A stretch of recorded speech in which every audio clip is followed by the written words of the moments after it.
will get started. This is the Board of Selectmen regular meeting, Wednesday, February 14th, 5 o'clock. And we will call the meeting to order. First order of business is I'd just like to make a few short remarks. First of all, I wanted to make sure that folks were aware of the fact that we were not able to really address the RFPs the way we wanted to when we met during the special meeting earlier or previously. And the intent was for us to do it here during this meeting. However, what we identified is that based on the agenda that we had and things that we needed to cover with this meeting, I was concerned that we would not give it the amount of time that it really deserved. So we opted to move the country club discussion to a meeting specifically for the country club discussion, and that'll take place on the 28th of this month. And that meeting, the agenda item on that meeting will be the country club evaluation of the RFPs. And we will also have an executive session on the same day to review the financials. And we will also, at that point in time, get an update as far as during executive session, as far as where we stand as far as the Open Communities lawsuit is concerned. Since we will be in executive session, we thought we'd take advantage and do that as well. So I wanted to apologize for any inconvenience that may have caused anyone again, and let you know that that's what the plan is at this point in time. There were some comments made in regards to our housing committee plan, or our housing plan for the town. And we did obviously take those notes, and we are reviewing those very carefully as relates to the plan. I have asked the Housing Committee Chair to join us in our March meeting to go over that. We will also have discussions as relates to committee versus commission, things of that nature at that time. But at the March meeting, we will have the chair here. We will discuss some of the changes that we are looking to make. And again, I wanted to emphasize that the housing will be a very important of the POCD process that we're engaging in. So the changes will obviously be made with that in mind, that these are things that need to be put into the POCD. So again, during our March regular meeting is when we'll look to discuss that. I wanted to mention very briefly mention a couple of events that are at this point in time planned. There's a DEI community conversation on disability that will be taking place on the 28th at 7 o'clock at the library. These are events that will actually are coordinated by the library or going through the library on this. And there's also a sustainability compost lecture on the 17th, which is this Saturday at 3 o'clock. And I bring that up for a couple of reasons, not least of which I think people should go there because it's a really good thing. But it's also something from an initiative standpoint that this board will be taking up as time goes on, from my perspective, to discuss exactly what we can do and how we can do it from a composting standpoint here in town. So it's something that will be pertinent as we move forward. So hopefully a lot of folks can make that. And with that, I understand that our superintendent of our Woodbridge schools is not available tonight, and that Donna Coogan and Lynn Piasek will be stepping in her place and really providing us her work. I'm just here for moral support.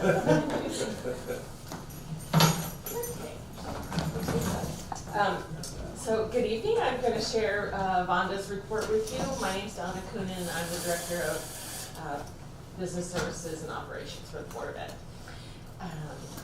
Our enrollment, we usually inform you, is 877 students. That's just up one from last month. And typically there's not a lot of movement this time of year. Maybe when the weather gets warmer and houses start selling, and we might see some more movement in the spring. We want everyone to mark your calendar for March 6th. That's Read Across America.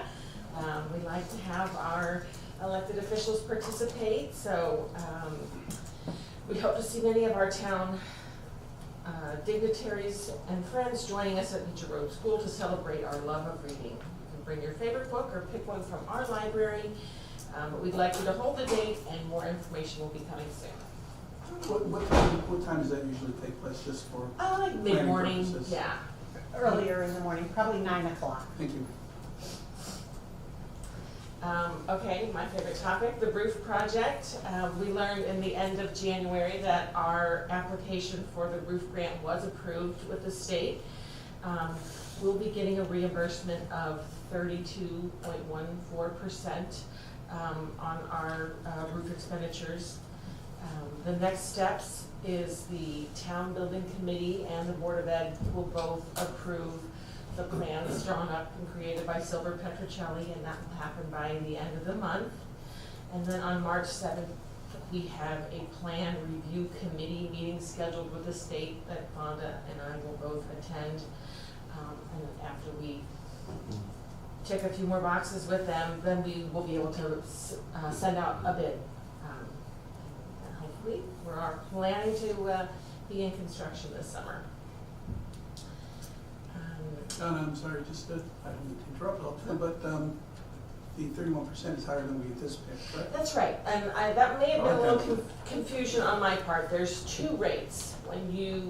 If you do new construction, you get a lower rate, and if you are doing what they call general construction, it's a little bit higher rate. So the lower rate is like 23%. And so I think there was maybe a little confusion on my part. Is this new roof and new construction, or is this remodeling our old roof? So I did do a little more investigation, and I feel certain what I read today that the roof is general construction, and we'll be getting a higher rate. Awesome, thank you. Yeah. Great news. Let's see. Vonda was able to participate in elected officials days hosted by Amity Superintendent Jen Byers, alongside many Board of Education members and town board members, as well as board members from Orange and Bethany. She really enjoyed seeing so many of you there. We toured Amity Middle School Orange and Amity Middle School Bethany, took a fun bus ride to Amity High School and toured their building, and had a great lunch hosted by the high school culinary arts program. Everywhere we went, we saw students busy learning, and it was wonderful to see the progression of content in the middle and high school classes. And then lastly, our summer programs, as we mentioned, that we're going to hopefully be in construction this summer at Beecher on the roof and some of the grounds. We're going to have our summer programs at Bethany, Amity Middle School Bethany. And again, we were grateful for Superintendent Jen Byers from Amity, who's going to offer us these spaces. So both our academic extended school year program and the fun summer enrichment type programs will be not at Beecher this summer, but will be at Amity Middle School in Bethany. That is my report. Thank you. Any questions, anyone? Thanks for doing this. Yeah. Thank you very much. The next agenda item is one that would normally be part of our consent agenda, but these are refunds, tax refunds, and Pat Crisco was good enough to offer, and Tony felt it would be helpful if Pat actually gave us a little explanation, since there are a number of new members on the board, and give us a little more in-depth information on this. So Pat, thank you very much. And If you have it in front of you, this is what happens every month. Well, not quite every month sometimes, but the town is required to give refunds that are requested, which are overpayments, back to the individuals who request them. We have a couple of policies. One is motor vehicles. My policy has been that if someone contacts the assessor's office and shows proof that they have gotten rid of a car and they are due money back, that is all I require. I don't require them to come in and give me a letter or anything, because I feel that what the assessor requires of them is very strong in some cases, and that takes care of that. Personal property, we very seldom ever have anyone ask for refunds back. We're usually still chasing people back. It's not to give money back. Real estate refunds are done when sometimes they're at closing. The original owners, if they escrow through a bank, pays it. It's then paid at the closing again, but I require a lot of paperwork and proof before we do that, before we give it back. Anybody have any questions about it? No, it's new to some people, so. How significant is it, Pat, generally speaking? Pardon? How significant is it in terms of dollars? It can be high. One of our biggest refund things that happen is with lease companies. Every time someone turns in a lease, and the lease company has paid it, we then refund back to the lease company. And if any of you have ever done that, have ever leased a car and then bought it out, one of the issues becomes the lease company is still charging you the full amount, and we've given them back a certain amount. If you know of anyone who has that issue, come see us right away, and we can tell you exactly what we sent back to the lease company and when it was sent to them, so that you can kind of discuss with them that you don't owe the entire amount. We do have some refunds on real estate, and usually those are fairly high. But people have to request it, and not everybody does, or if it's someone who has sold a home and moved away, sometimes they don't even know. And it's not our responsibility, according to state statute, to go after them, to have to refund it. Any questions? Any other questions? I know I've said it before, but we are in the top 10 in terms of tax collections, which is a tribute to your office and a tribute to our Thank you. residents. Thank you. And so thank you for the work you're doing. Thank you. Have a good night. Thank you. All right, our next item is, You have to. Yes, I'm sorry, we have to actually take an action on this one. Thank you very much. When we accept the report, the tax collector refund report, do I have a motion? I'll make that motion. I'll second it. Any discussion? All in favor? Unanimous? Thank you. Thank you, Allison. Our next agenda item is specific, this is a little bit more on composting. Associated with the lecture that we're having, we will be subsequently offering those people who participate and those who are interested an opportunity to buy some of the products that are helpful when it comes to composting. And please, Hillary, keep me honest on this. To that end, we have a company who is willing, or has been willing to work with the different municipalities and actually establish a website specific to the town that offers those types of products at a discounted rate, if I'm not mistaken, or at their rate. I believe it's just their rate. In the past, Grog has actually subsidized it. This year, they're unable to do that, and so, but we also are able, because of that. In the past, when they did subsidize, we only had like one product or two products, so it was a certain compost barrel. This, because they're not subsidized, we actually get a much more varied array of items, and so there can be the tumbler composters, if you've ever seen those, or the standalone ones, which I think is great for this town because we do have different needs and different wants. Try to give me a chance to introduce you. So no, thank you. That's so at any rate, they generally do use the name of the town as well as the seal.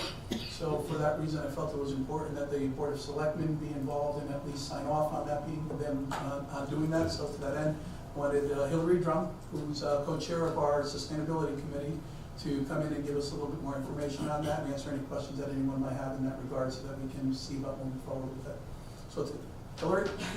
That really was most of it. So as mentioned before, we are having this lecture on Saturday. We'd love you all to come. It's from 3 to 4. Domingo Medina is giving it. He is absolutely fantastic and knows more about compost than anyone I've ever talked to before. So absolutely, please come. But we'd love to be able to offer, to be able to promote compost bins, because there are a number of people in town who do compost in their backyard, but then there are some people who want a little extra something. And in the past, we've done this before. In 2020, I know is I think the furthest data I could find that went back on the website. So I know we've done it before. And with Scrog, that's who recommended brand builders to us in the first place. That's who they subsidize. And so we've done it a few times, and we've had success selling them each time. It's done totally, we just put the website up. We're not collecting the money this time. We're not having anything to do. It's just offering the opportunity. So, so it's completely up to the community what they want to buy and how they want to do that. And again, we're just trying to promote composting in general in different kinds of ways. So, so if we can have that kind of website, again, we'll really be able to hit people at different, comfort levels and hit more people, hopefully. And as you said, these are different products. I mean, there are many different products. So it's not only the compost barrels this time too, and like I said before, the tumbler and the freestanding barrel. There's also rain barrels too, which I've had several people ask me about recently. Were we going to do that? And I said, well, hopefully it's on its way. So. That event is at the library? Yes. So this Saturday at the library, 17th. Thank you for your effort in bringing composting and rain collection efforts to our town. Unfortunately, I'll be traveling for the long weekend and not able to attend, but I do have a couple questions. Okay. So if folks aren't able to attend, how can they get engaged? Well, you asked. They're videoed, Okay. so you can watch the video afterwards. Okay, great. So, and so are all the ones we've had so far. We've had a water one, we've had a heat pump one. They're all up on the website. when you say the website, you're referring to sustainability on No. the town website, or? They're on the town YouTube, I believe, with all the other video Okay, type video, things. so with the, okay. I'm not fully sure. Yeah, they're on the GATV YouTube. We are recording them as they happen, and they are uploaded a few days later. Mm-hmm. Okay. And for folks who do get the bins, is there an intention or goal of having, like, is each household or business doing the composting and using the materials in their own system, or are we hoping to get some more meaningful compost system established at the transfer station or something larger scale? So I would say, one, in regard to that, I think food waste diversion and compost sort of need to so when you say compost, do you mean the actual like finished product of Yes. the compost? I I mean- would presume that anybody who buys these, they're fairly household use size, so they would use that on their own property. I don't think they would ever give it back to anyone else. It would be a difficult process. Just having my own compost barrels, it would be a odd process to try to get that out and give it away. So, Thanks. The other part of your question, though, I think, I don't know if you want to delve into that at all. you want me to? You hadn't done it. So in regards to food waste, though, in general, we are going to try further to really engage more of the community. We actually just are working also on a survey to get people's opinions and thoughts and feelings on food waste diversion and separating their food waste. Because again, it is a separate, there's different parts to this. It's maybe you're not willing to touch it yourself. Maybe you're not willing to put it in your backyard. Maybe you're not willing to, because we've delved into this a little bit in the past, and sometimes people say like, oh, well, if I had a compost bin, I would do it. If I didn't have to put it in my backyard, I would do it. You know, they have different barriers for them. So we want to put out this survey actually just got finalized today. So it will hopefully be going out. Honestly, I intend to send it out tomorrow with some of the promo materials for Saturday. So again, to just get the community members going with finding out exactly what the barriers are so we can address all of those to really hit composting and food waste separation and diversion more community-wide. Thank you. It is something that, from a town perspective, we want to investigate to the point where we identify what we could do. So, we've looked at it in the past, but I think there's some new opportunities that exist that might make it very attractive. And I don't know, Steve, if you want to add anything to that as well. I'll just say I've been having some conversations with Hillary about this, and we're looking at these sort of backyard opportunities, the pickup opportunities for residential, and transfer station opportunities as well. So we're working over that in the next couple of months. And I do want you to speak a little bit more about it, because it might incent some folks to actually go on Saturday knowing that maybe there's something that will be happening in town as relates to this, and it'll just make them that much more aware.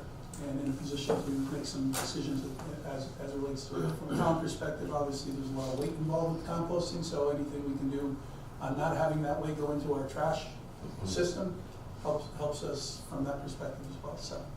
Right, I would say the unique thing about Domingo speaking is he really gives the full pros and cons and, you know, ins and outs of composting itself. It doesn't necessarily have to be you personally doing it.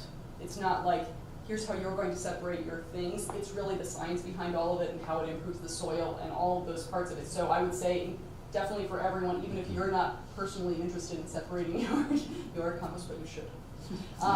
But even if you're not, and let everyone know that like this is a great thing to learn about on so many levels. And he is very highly educated about this. It's much more than just take your banana peel and put it in this bin sort of situation. The lecture isn't streamed by any chance, is it?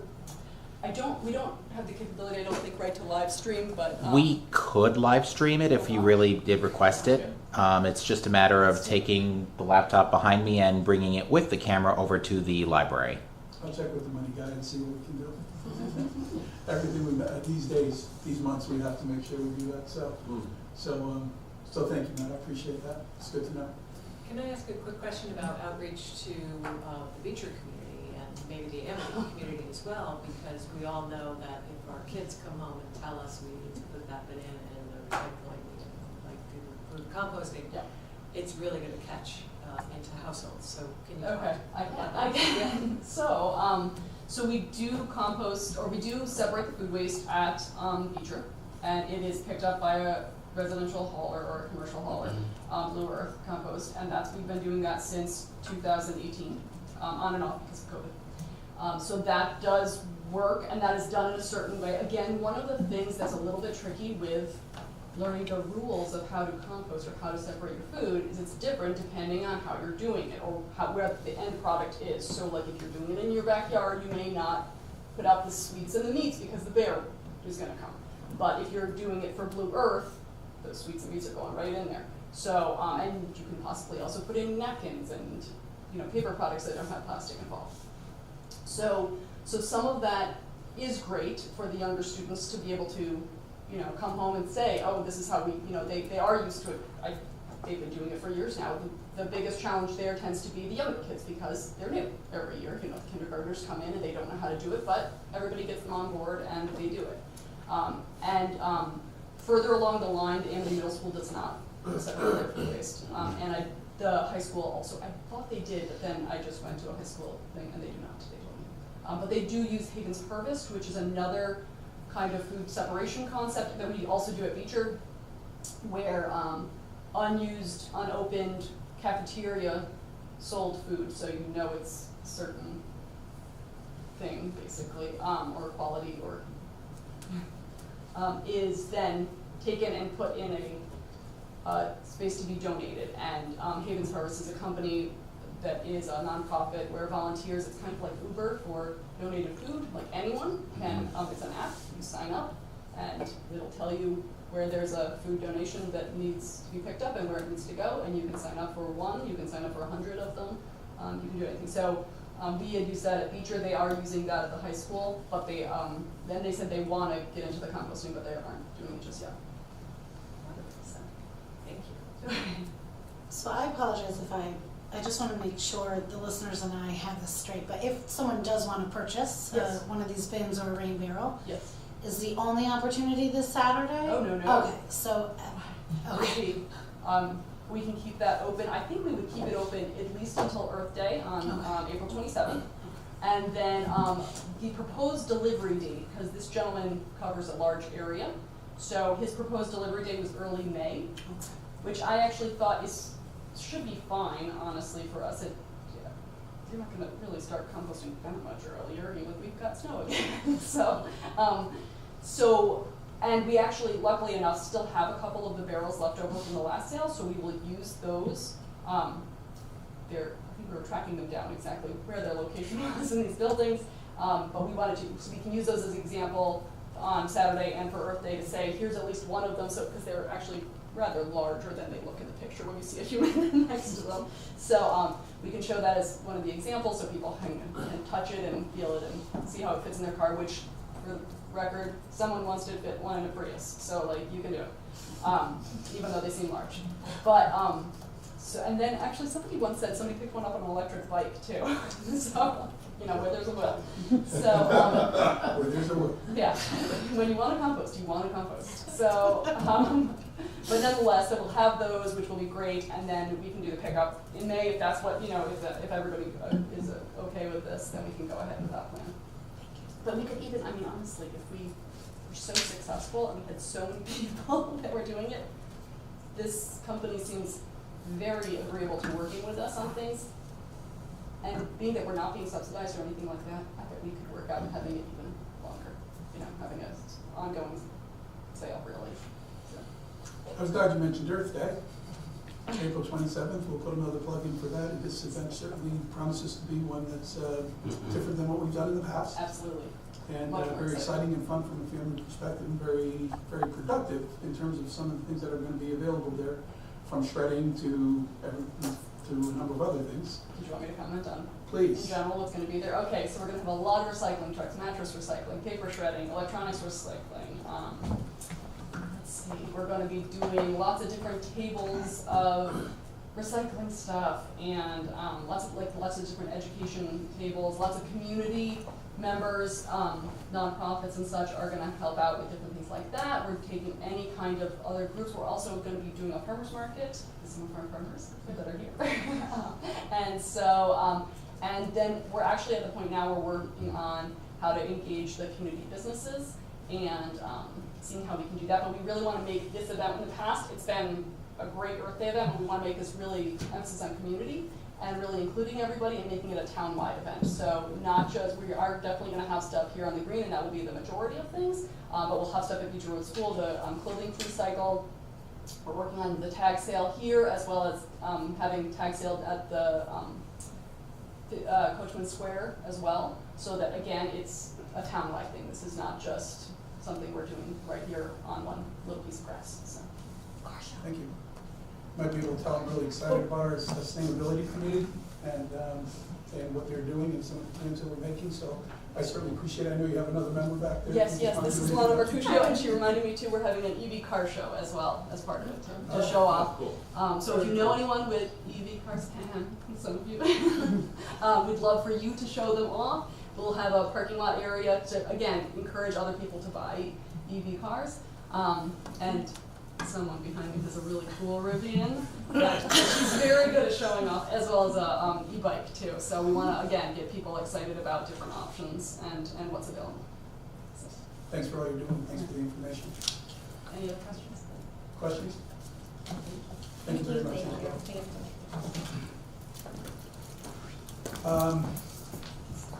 Rather than beginning to do it, I'll make a motion that we approve the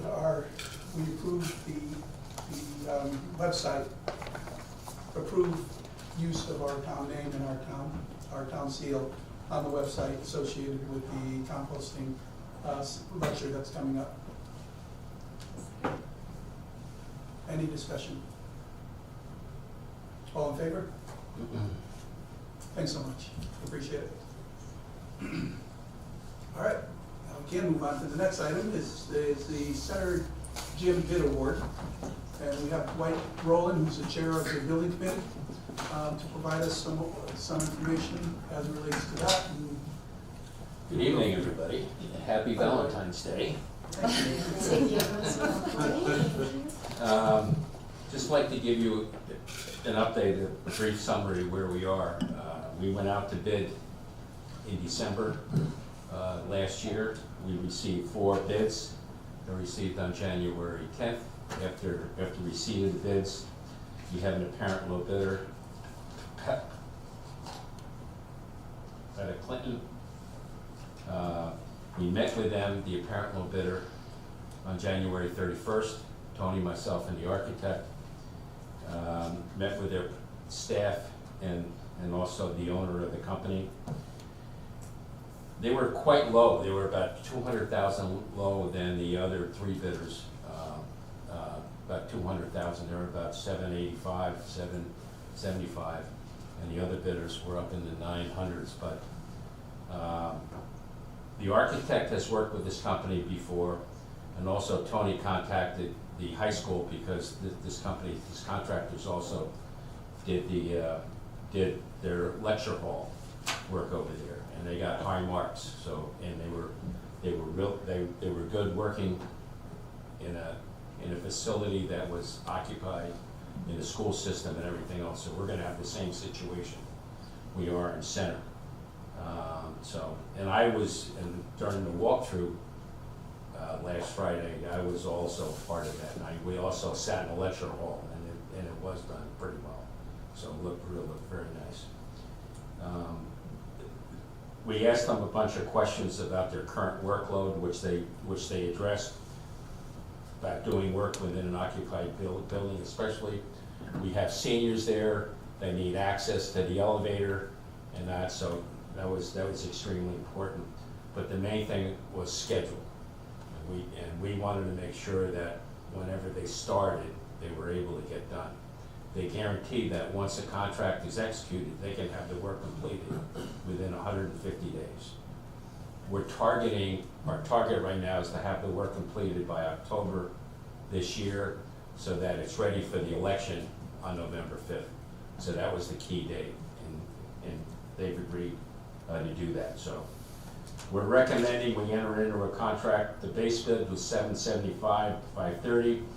We want to exercise a bid alternate for the spiral duct, which is a much better product that'll be installed in the gym ceiling for another $93.75. So the contract value would be $784,905. Our budget right now, the remaining budget for this project is about $815,000. That's what we talked with Tony. That's left. That'll give us, well, a contingency of roughly $30,000 left to take care of any unforeseen conditions, things that come up, or whatever it is. So we'd like to have your approval so we can enter into a contract. We have a building committee meeting tomorrow, and we'll be discussing that. So, but I think it's pretty urgent that we get the contract so we can get the clock ticking, so we're not running into a deadline in November trying to rush it. Thank you, Mike. Are there any questions for Dwight? I have a general question about the bidding process. Is anyone able to bid, or are there restrictions? Are we limited to certain contractors? No, anybody can do that. Anyone can bid? It's the town policy. Okay. It was actually advertised throughout. So anybody who was interested was able to submit a bid. Great, thank you.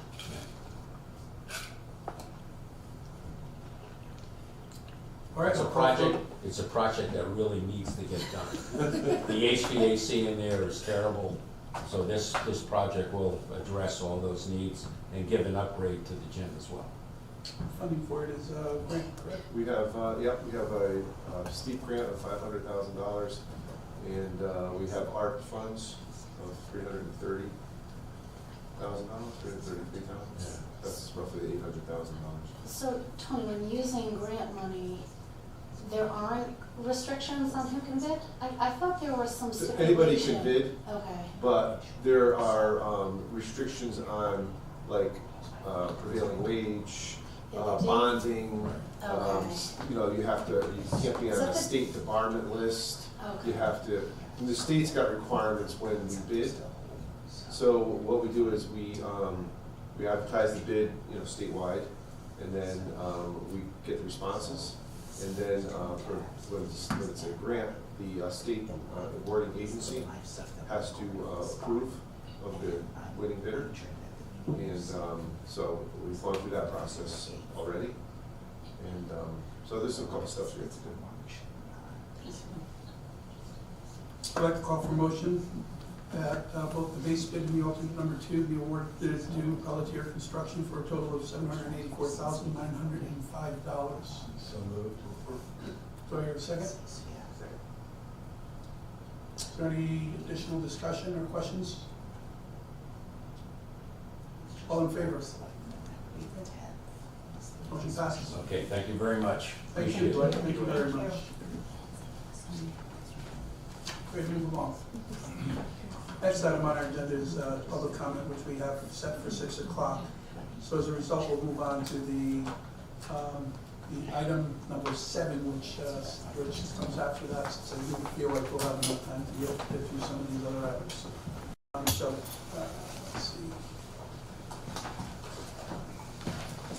Let's see.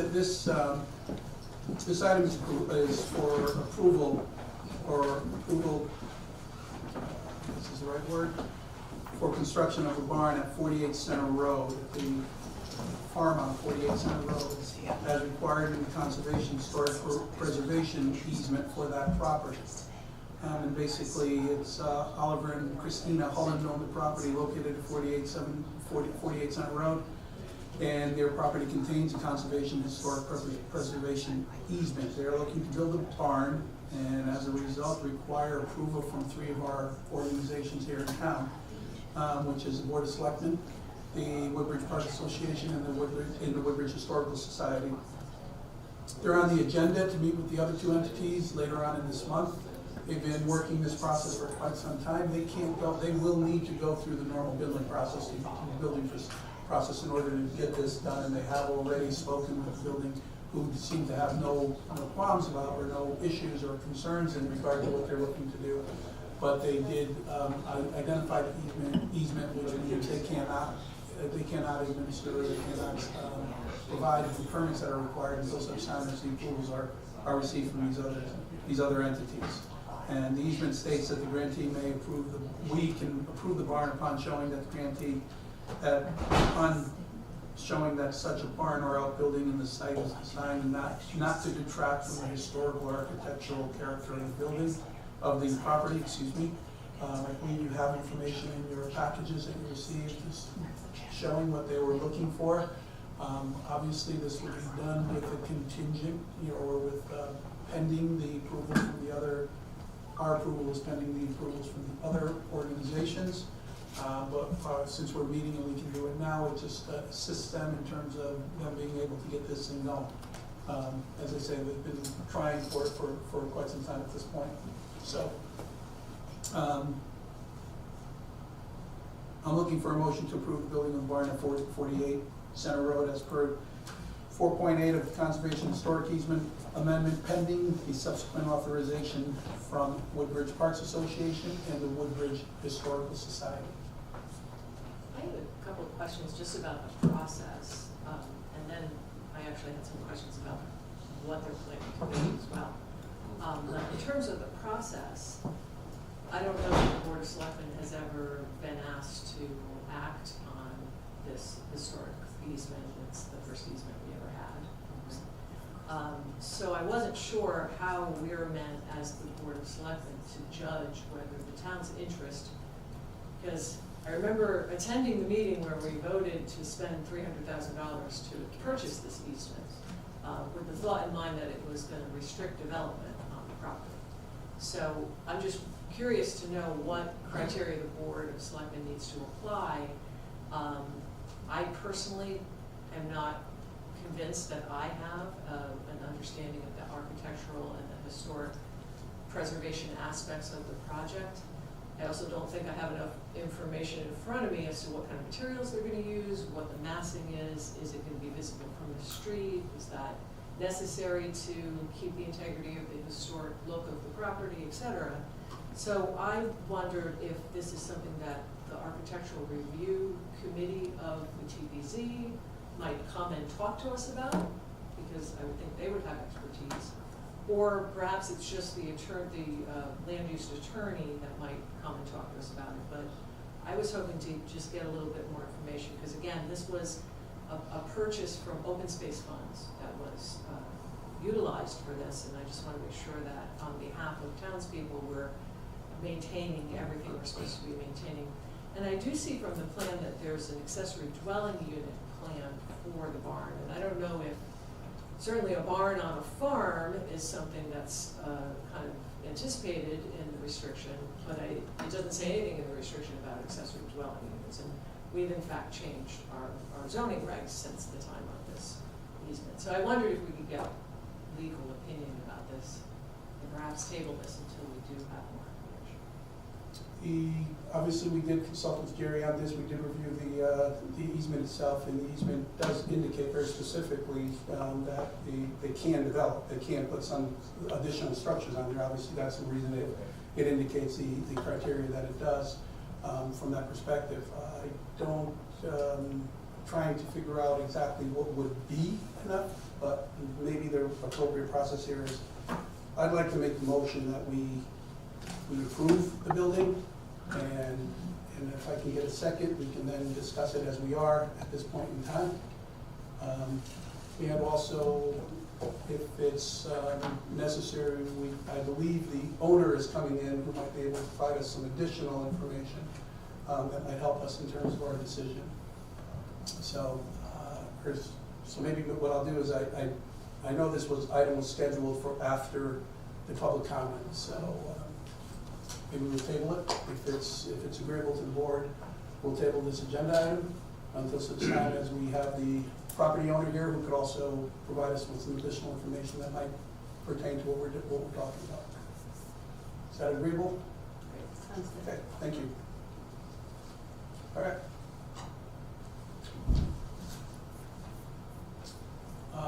Actually, I'm not sure we could go to the next item, only because I think Mr.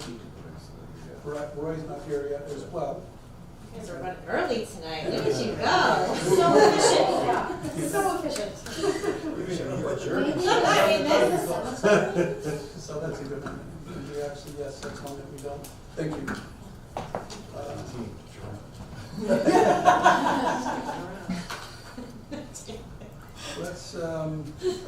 Let's go to number 10. Yeah, we can do that. 10 to 13. Let's go to number 10, Brett, which would be the approval of the new regulations for the Northwest Cemetery pursuant to Code 197-3. And in this case, there are regulations associated with our cemetery. The cemetery mentioned that have not been changed for decades. And the good Jerry Shaw has for quite some time been putting some time into this to identify how our regs compare to other regs. For example, in Bethany, who just recently did this, and has put that together. And prior to her leaving, she had done what she felt was a complete job on that. Allison, I know you've got a lot of background from Jerry on this. I don't know if you want to comment any additional. Yeah, Mrs. Shaw, before she left, while she was training me, there were a couple of passion projects that she asked me to graciously see to fruition for her, and one of them was she's been the administrator for the Northwest Cemetery, and I'm stepping into that role. And while we were training, the original regulations, or the last time the regulations for the cemetery were updated, were 1971. And so our ordinance states that the Board of Selectmen, you are in charge of providing the regulations and the rules for the cemetery and approving them, and they become effective following the public hearing. The regulations that she wrote, it was prompted after a few specific examples where they were outdated. For example, the number of cremains that can be buried within a similar plot. Also the relationship of people that can be buried in the same plot. Things that have just become outdated over time. She worked very closely with Chris Sullivan has weighed in. She also reached out to Warren has seen them, Town Council's seen them. She modeled them off of Bethany's most recent updated regulations because that's our neighbor town and has similar needs. Jerry Weiner, Town Council's also reviewed them and they're up to date with the state and other regulations necessary. So it is in your hands as the board who is in charge of that Northwest Cemetery property to decide whether to approve the regulations or not. Thank you. We can start with the motion and have discussion after the second, or are there any questions for Allison before we go into that? I do have a question, Please. President Mika. I saw section 4.2, no trees or shrubs will be planted in the cemetery. I certainly understand the reasoning to avoid root intrusion, but often cemeteries are really valuable places for tree canopy cover. And Woodbridge is not as important because we have a lot of trees, but is that even around the perimeter, or like, so will this be a treeless?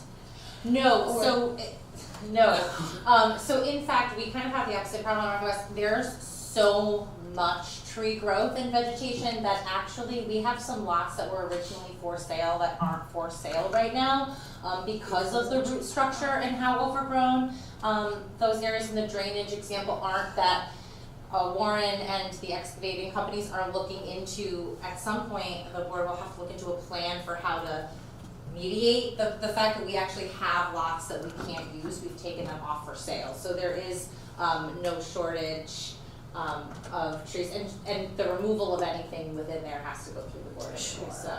Additionally, is that pertaining to the folks who are, to the folks who utilize it, or is that, I mean, does it pertain in terms of does it pertain to the town? No, it pertains to the visitors Oh. also, yes. In other words, if you I'm wanted to sorry. add, yes. Thank you, because I totally misunderstood that then. Yes, as- I misunderstood what you're asking. So yes, at that regulation in particular is that if you go visit You can't someone there, plant you a can't plant a tree in tree. memoriam. Yes. Okay, thank you. If there was a big catastrophic windstorm and we need to replant as a, You will, We you're, could. yes, as Okay. the town, we care for that Okay. building, yes. thank you, I'm sorry. And in the meantime, there is also that other overgrowth problem that I'm sure I'll get to you guys someday about that. That was my only question, thank you. Can I ask a quick process question? So this is all part of ordinance? This is a piece of ordinance. Is it just the same way we would be making changes to ordinance? Usually there's an ordinance committee and that comes to us, but can we set, and are we intending to set a public hearing and then publish the changes to the ordinance? What do we? I don't think you need a public hearing, and I think we have an ordinance for cemeteries, obviously, it's chapter 197. And it says in the 197-3, the said rules and regulations shall not be effective till after public hearing upon reasonable notice to all persons entitled to vote in the town meeting.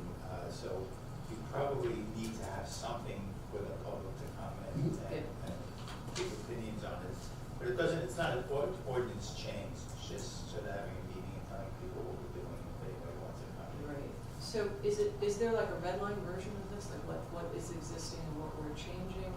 If there is, I don't know. I don't have the old regulations. I All mean- regulations are very short. Yeah. Right. Yeah, they're there. They were, no, they don't tell us exactly what we're changing because it's basically an entire, It's the whole chapter. I mean, it's one page. You know, The old ones were. the old ones are. Yeah, the existing ones, so Yeah, if the we're making a existing change, I'm trying to understand what the changes are really, I guess. The- The red line. So, these are the regulations, the old. There's no redlining really of that, just, there's no, you'd have to read them both. Put in ChatGPT Yeah, and. there you go. Create a red line. Exactly, perfect use of AI. I'll do it right now, hold on. Please do. Yeah, I love that. So what, would we publish it in the paper, or how are we doing it? Publish it in the newspaper. Okay, so there will be a document of some sort. There will be a document, and it does say, you do it, the Board of Selectmen has the ability to promulgate regulations. It doesn't become part of, there's no reason to have it part of the ordinance, but it is a written document, and it does say it's not effective until you have the public hearing. The board can now vote on those regulations, and then set a public hearing for the March meeting if you want. So is that the motion you're looking for me to? Yes, yes, the only thing, yes, it's basically the motion to approve the updated regulations of the Northwest Cemetery as pursuant to Code 197-3, which will become effective following the public hearing to be held during the next Board of Selectmen meeting, regular Board of Selectmen meeting on March 13th. That would be the motion. So after the close of that public hearing, then we would vote to make a, Correct, like any other. correct. Okay. You can do it that way. You could make it effective tonight, subject to the public hearing. But it's probably easier to do it at the public hearing, listen to people, if anybody comes, and then you go to approve. That's what I prefer. I agree. I'll make the motion. there a second? And is there a specific time at the meeting that we're gonna do it? Remember, we have to publish that in the paper, that we're having a public hearing. Yes, we will. Don't make it the end of the meeting, because then we have to stretch until we get to it. Yes, we will set up a time the way we've done in the past. Yeah, does it have to be part of the motion? No, No, I don't remember it having been in my experience, but public hearing on a certain date, if you publish when it is gonna be, it'll be on the agenda, which gets filed with everything else. additional questions, comments? All in favor? Or I'm sorry. I motion has been seconded made. it. I'm sorry. I didn't hear that, I Andrea, I'm didn't sorry, thank speak, you. I just raised my hand. Oh, so that's my okay, fault. I didn't sit. Yeah, I'm sorry. All in favor? You didn't hear that? I didn't hear her raise her hand, no? Thank you.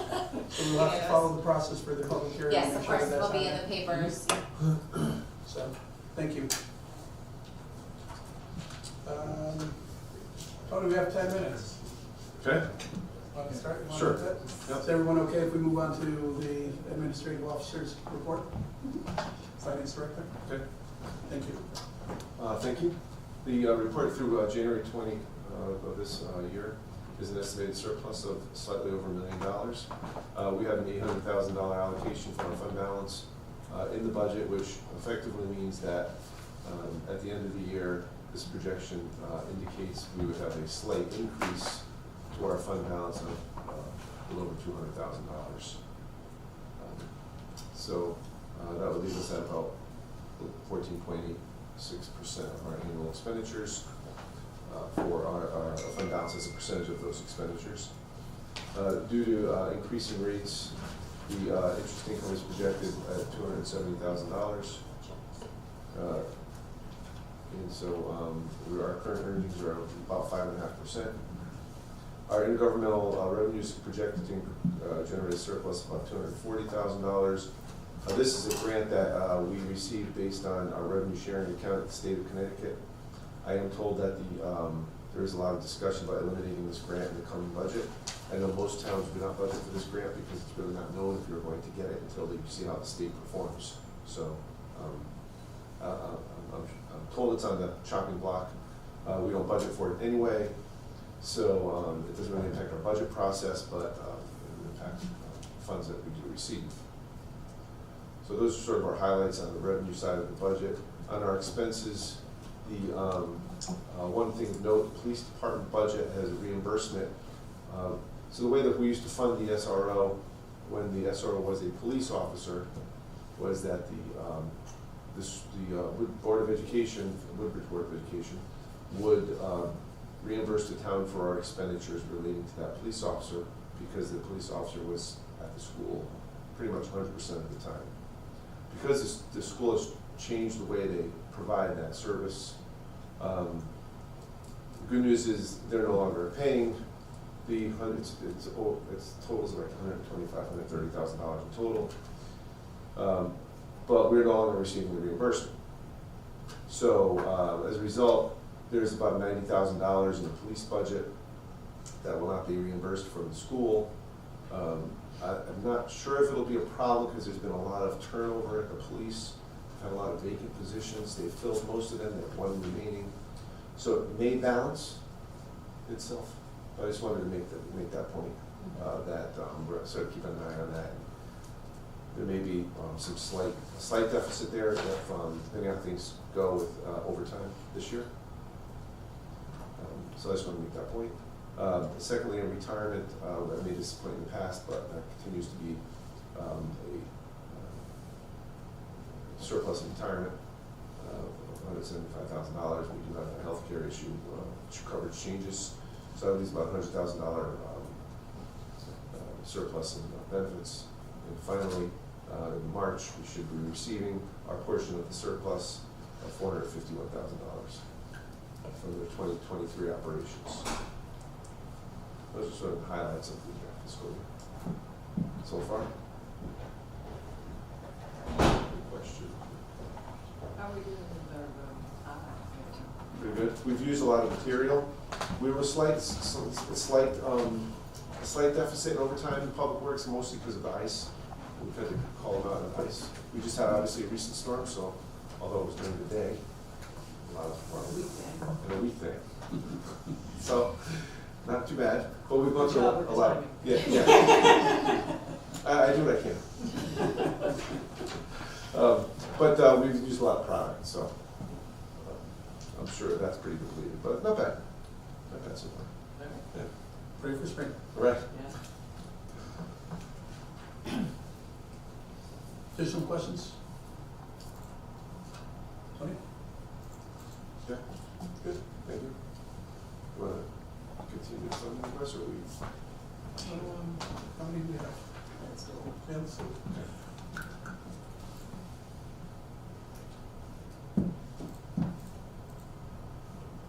So the first funding request is it's a line item transfer, number 2324-12, about $5,000 from the Parks Department, and that's a cover shortage and due to some repairs in the park. It's coming from part-time seasonal employee. Does anybody have any questions on it? Or I'll start off by making the motion that we approve line item transfer number 2324-12 in the amount of $5,000 to cover the shortage in the equipment parts budget in the Parks Department. I just had a quick question. Tony, you're saying it's from part-time seasonal. Is the season winter, spring? Oh, so that's a good question. So it's for the Parks budget. So Parks has seasonal employees from March through October or November, depending on the year, depending on the need, depending on the growth. So Adam anticipates a slight some funds remaining in that account. So from earlier in the year, yeah. He had difficulty finding seasonal help, as he indicated in his budget. So that's one reason why he has surplus there. Questions? All in favor? Unanimous, thank you.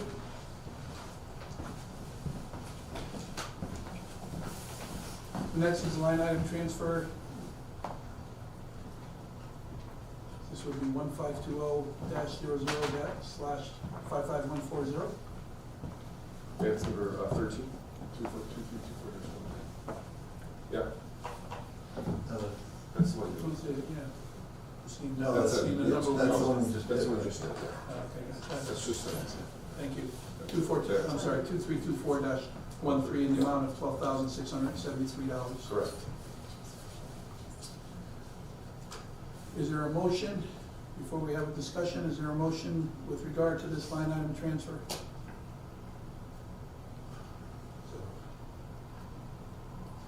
I'll make a motion that we approve line item transfer number 2324-13. We're seeing 2024. 2324-13, $12,673.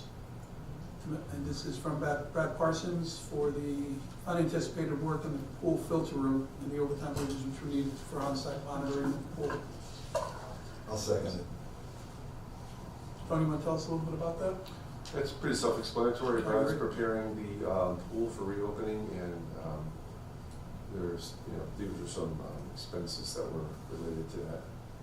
We had to do some repair work in the pool area. I'm almost afraid to ask, how is the pool doing? It's actually doing pretty good. Yeah. Is it full of water? It is full of water, and it's staying full of water. As Yes. far as the pool is concerned, it's doing That's well. good. That doesn't mean there aren't additional challenges that we run into, but right Yes. now, from a pool standpoint, it's holding the water. Mika, will we be talking about our vision for the pool? Absolutely. Okay. Yes, and as a matter of fact, a good time for us to do that might be next week when we look at the budget. Okay. It'd probably be an ideal time for us to do that. I just have a question about, on the property, while there is construction in the summer, is that pool going to be available for use? That remains to be seen. Ah, And generally speaking, if we're not able to use the building and we're not able to function from a camp standpoint, chances are no. If that's the case, is this This is already done. This is It's already done. This is Already already done. yeah, he needed to do this as a result of the other issues we had. Okay, thank So, you. we are at a point where we need to talk about the pool as a whole. Any other thoughts, questions? All in favor? Thank you.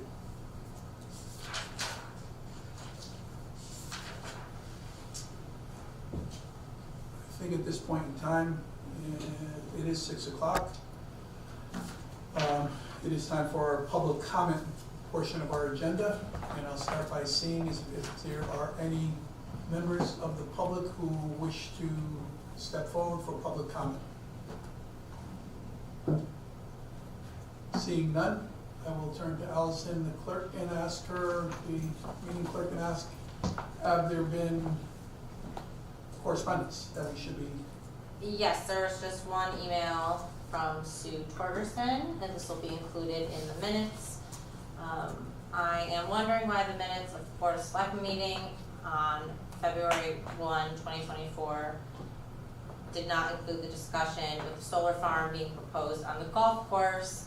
Mika stated that the conversation about housing would be discussed tonight due to the time it took for the solar farm presentation, why it is not showing up on the minutes or on the agenda. I did have Allison respond to her with questions specifically from a response standpoint. The first question, Allison, I'm sorry again. Did not include the discussion of the solar farm being proposed on the golf course. And we weren't proposing a solar farm for the golf course, so that's the reason it was, that's the reason behind that. And also explained obviously that the meeting had been moved from today to the 28th to give us more time to discuss the, so we did respond to, we just wanted to let you know we responded. I believe she also had sent an additional email in with regards to a number of questions as relates to the country club. Yes. And those we will be prepared to address at that time when we do get together, or before, if it's possible. But we just wanted, that wasn't as part of a request related to this meeting. That was just a general question. Can I just ask for clarification? We have minutes in our consent agenda for January 10 and January 30, but this is a question about minutes that are not in front of us tonight? I assume she meant the January 30th meeting. I'm reading her email verbatim. It did say February 1st in her email. My assumption is she's referring to the January 30th meeting. So we didn't meet on the first. That's right. Correct. So yeah, that's I'm just kind of checking. figured that was- Okay, thank And you. there is no other correspondence? Very well. So with that, we will go back and we will ask Oliver and Christina, if you'd be so kind, Christina, if you would. Just wanted to, we started to have some discussion as relates, please, as relates to the barn, and it was brought up that it might be, we might want to hold off and see if we can have the architectural committee of the TPZ look at the structure to assure that it would be appropriate for the property. So I felt that maybe if you could explain a little bit about what you're doing, just for the, so we understand better. I appreciate it. Sure. So what we are hoping to do is to add a barn onto this property. What we're looking at is a structure that is 45 by 60, so a fairly large barn so that it can house a lot of the equipment, tools, tractor, and things out of the elements. Currently, we have no shelter in place for any large equipment, which is kind of the biggest investment that we have in the farm. So that was the onus for building a barn. As we do that, we would also like to have an accessory dwelling unit as part of the structure. Short term, that might provide possible housing for a farm employee, which is always kind of a limiting factor for being able to keep and retain good people. Long term, it might be multi-generational housing, so that maybe someday my youngest might want a farm and I could stay there, or if our, my in-laws or my parents needed a space, we might be able to kind of support each other and continue to farm on the property.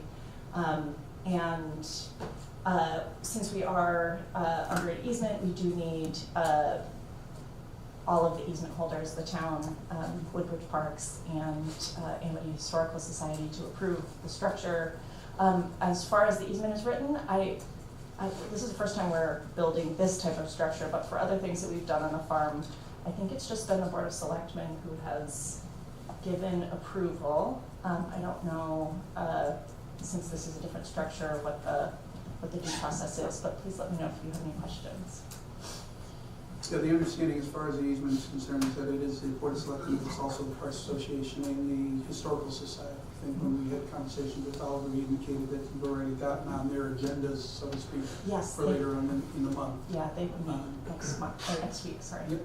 So we were considering it, and obviously what we're looking at is whether or not the design does not detract from the historical and architectural character of the property. So you were good enough to give us some pictures as far as you don't have a definitive design at this point in time. Obviously, you've got to go to the building process in order to really finalize on something. Yeah, the general design, you can see from that, but in terms of what like the outside materials are, we haven't decided if it's darker wood or lighter wood, but we're planning for it to be wood. The roof we would like to have be metal from the standing seam metal roof, which is found in a lot of both current or contemporary and historic agricultural buildings. Not necessarily from the 1820s when the house originated, but I don't know that it has to be necessarily an 1820s barn that we're building. And we don't know exactly what the colors are, but I did want to give you, I don't know, were you able to forward the? Yeah, they have all the pictures, Okay. Everything you sent, for them, they reviewed, yes. Yeah, so some of the detailing remains to be seen, but we're looking at a barn. It's on the table. Questions? I have some questions. I just seen it. I just jot some down. So first, was or is there pre-existing structures that will need to be removed to accommodate this? Yes, in the site plan, there is a little shed that we have tools in right now, and that we will get planning or zoning permission to relocate. I think we'll keep it just so that we can have the tool storage while we're building it, all of that. In terms of other existing structures, I have had many people from the town tell me about what they remember being a barn on that property. I haven't seen any photos of it. I think it was taken down in the recent history, maybe in the last couple of decades, but certainly before, I think 2008, which is when the easement was, or it was not included in the existing structures that were detailed in the easement. Thank you. That was one of my other questions, is if there was a barn historically. I know at my house there was, and now there's not, and so this could support the historic nature in that context. Okay, I think I'll let. To that end, I'm just curious as to the location of the previous barn and your location of what you're proposing. Is it similar? Is it the same? Is it different? Is it? It's similar. Someone had come to the property who said that they grew up, coming over, and they walked me to where they thought it was, which was on the other side of two maple trees, a little bit to the east. There are maple trees kind of right in the center of the property, and so we're proposing to have it be a little bit more to the east, and the other barn might have been a little bit more to the west.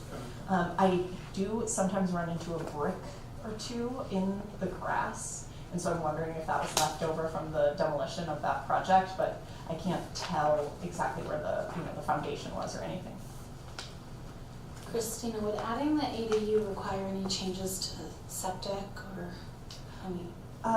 We have talked in a preliminary sort of way to the Quinnipiac Valley Health District, and they have recommended that we either need new septic or we get hooked up to the town sewer line, which comes on North Pease Road.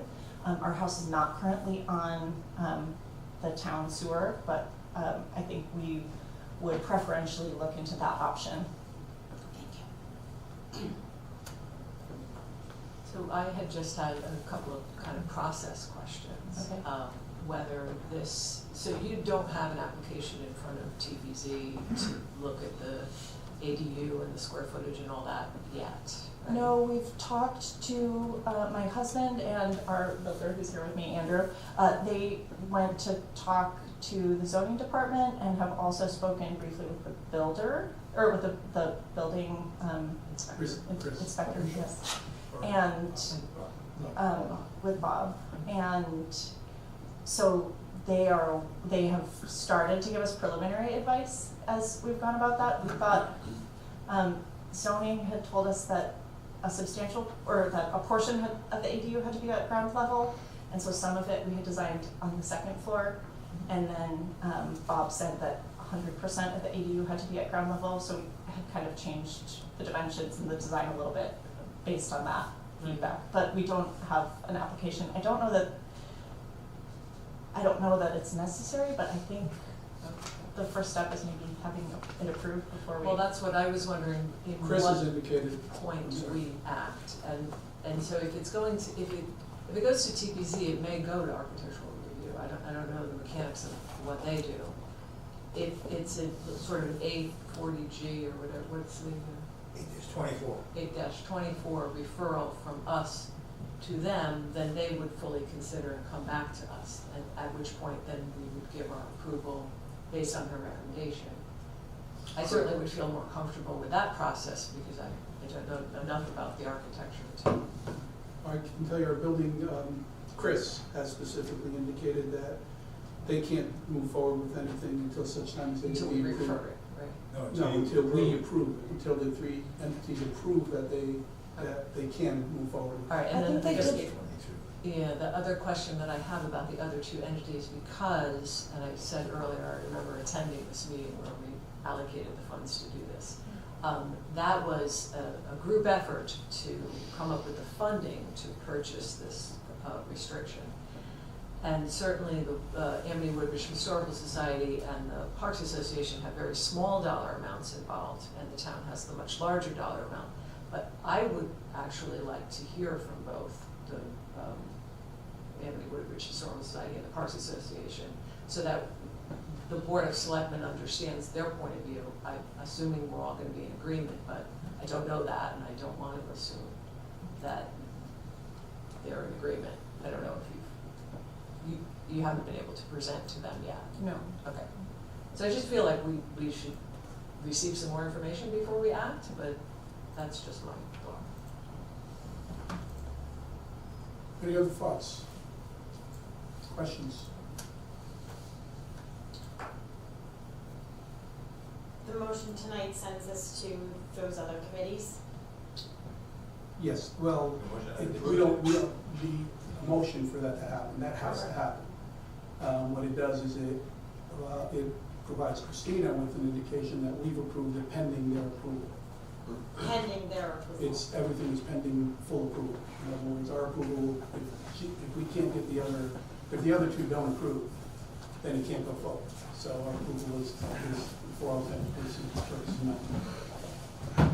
But they need our stamp to be able to move on to look at this. Is that what I understand?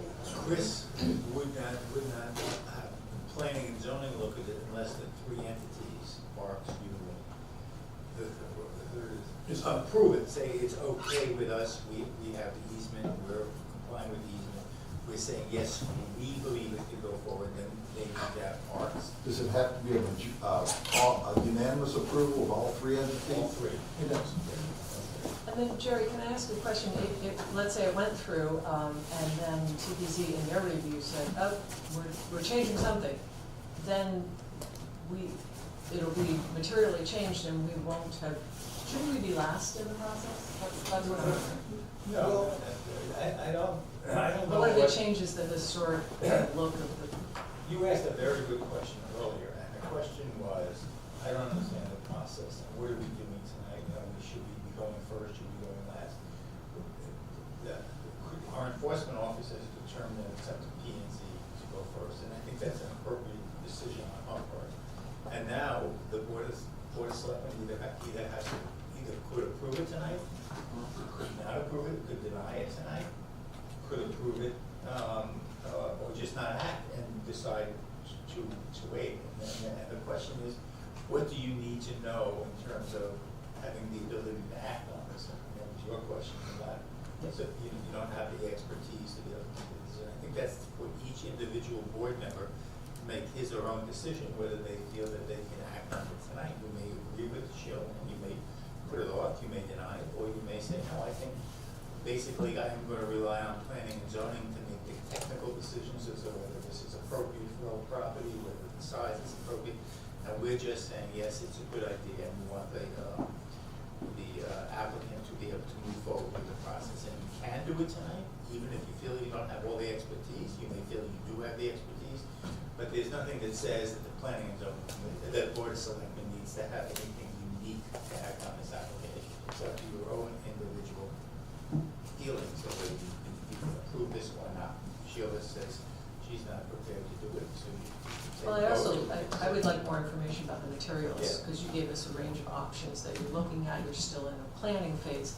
When you decide, then we would have a real sense of what it's gonna look like. Well, we can certainly give you that when we do decide.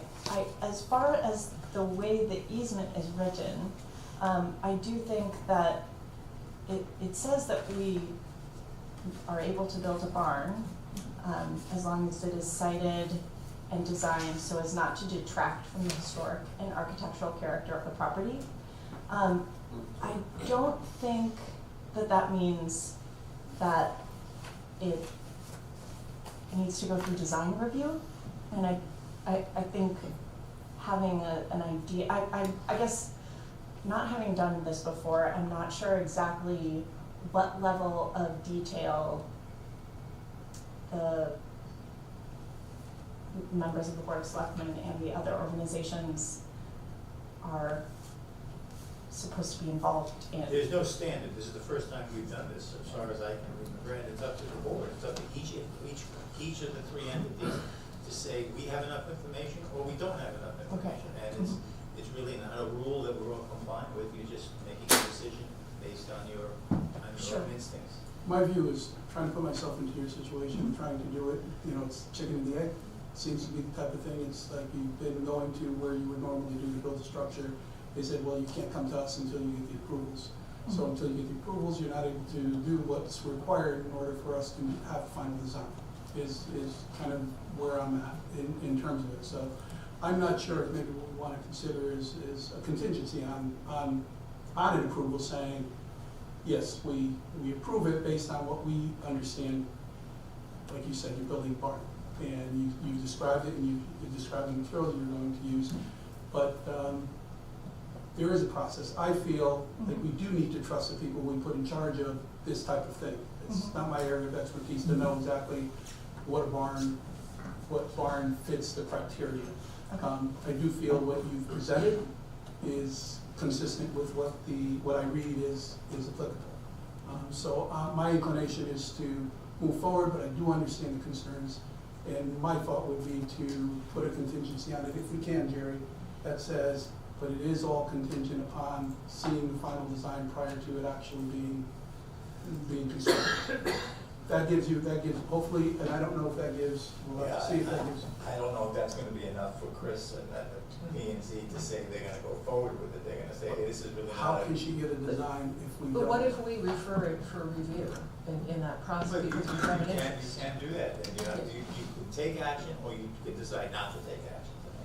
But let's say we take action and approve it. Yeah. And then for some reason, let's say wood materials costs skyrocket and you have to put up vinyl or something like that. And we don't we're feel not like exploring that. that's historically relevant, would we have, is there another system in place where we could say, we do support you putting a barn, but we don't want it to, but we don't think it aligns with it being vinyl? That's it. Once we approve here, there's no opportunity to No. okay. Once you do it, you've approved it, and if you And then want it's to up put. to our And town then it's up departments. to, so I would think that the Woodbridge Amity Historical Preservation Society, and Sheila, I'm curious to hear what you think about this, would be more of the experts on that subject matter. I know they were, just speaking with my house, they had parameters put in place to maintain the historical integrity throughout our restoration, and actually requiring wood siding was, historical frontage was one of them. So I'd like to think that they could that they would be the experts with that, but I don't know, what do you think? I agree with you. Yeah, I just think that if we can start the process by saying, so Jerry, so we have an ownership interest of some sort in the. Well, we have the easement, yes. I think. Right. And it's the question is, is it appropriate to get an 8-24 approval? Because it's only an easement, it's not that you own it, it's usually the improvement of town property. And I bet that this has never come up in the state before, because referrals are generally when the town owns the property and the property's going to be approved. Yeah, and this was unique when we did it in 2006, and there was a lot of discussion at that meeting about how unique that was. And this is really the first time it's coming into play. So I'd like to actually make a motion that we send it to 824 review by the TPC. And that is signaling that we are very much interested in having this get done. We want to take it through that process. And let's find out, I mean, if it turns out, if TPC receives the referral, if we do send it, and TPC's, the legal counsel there says, no, this can't be done like this, then we'll know. But this is a way to find out and to move you forward in a process. There's a reasonable chance that they'll send it back and say this is not appropriate for us to take any action because the town doesn't own it. We only have the easement ability here. Can you tell me how they send things to architectural review? Because that's a subcommittee of TPC. They just refer, Right. usually any project that concerns a structure, of any magnitude, they'll refer to architectural review. I mean, that's ultimately what I'd like. Those people are the experts, just from a personal standpoint. But Jerry, if you're saying, if they say because it's not town owned, then it's not in our purview, does that jeopardize this whole? No, Okay. all they'll do is say it's not appropriate for us to do an 8-24 review okay. because it's not town property, it's only an easement. Now, they may say, yes, an easement, of course, if the town has an interest in the property, and we absolutely have the right to do an 8-24. I don't know the answer sitting here today, because because we didn't contemplate, when we were talking about this, that this particular project would need an 8-24. My own gut tells me is that it doesn't because it's not owned, but that is not a sophisticated, legal, researched opinion. My gut says it doesn't need it, but lawyers could disagree. So is it likely when they go to TPZ for review, that they would say at that time that it would need 8-24? Yes. If So you refer it, you say, we want you to look at it. Just in terms of the buildings, they'll have to go to TPZ for building it later. Yes. So they might at that time say, this actually needs an 8-24. Well, that's for us. Yes. We have Right, to but ask. you have to It has to Or start ask here. it. No, Yes. I realize it has to start for the Yeah. request, but in their review, they might say that it needs, that's what I'm asking. Oh, without you asking for it, they could say, hey, why don't we do an 8-24 on this thing? And so, yeah, then they come back to you and you say, we need an 8-24, and then you can get your lawyer to give an opinion, you don't need it. And, Right. So I asked that in the interest of trying to move the process along, Right. instead of asking for that now.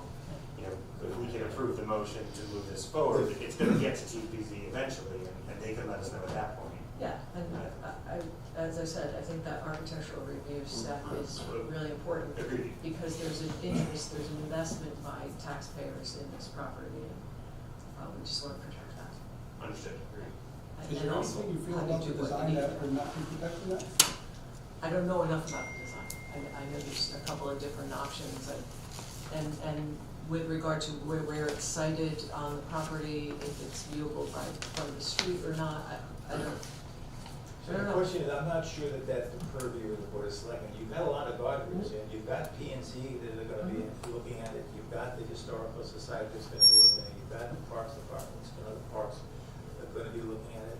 There's a lot of guardrails set up, and the question is it appropriate for the board, and this is not my decision, this is your decision, is it appropriate for us, the Board of Selectmen, to go into many of the issues that those experts will be looking at when they make the decision? You're just saying, complying with the easement requirement, or saying, yeah, we think a barn is a good thing, and then everybody else is gonna be looking at it with some expertise to say, this is inappropriate here, the materials are not correct, this is not comply with our zoning regulations.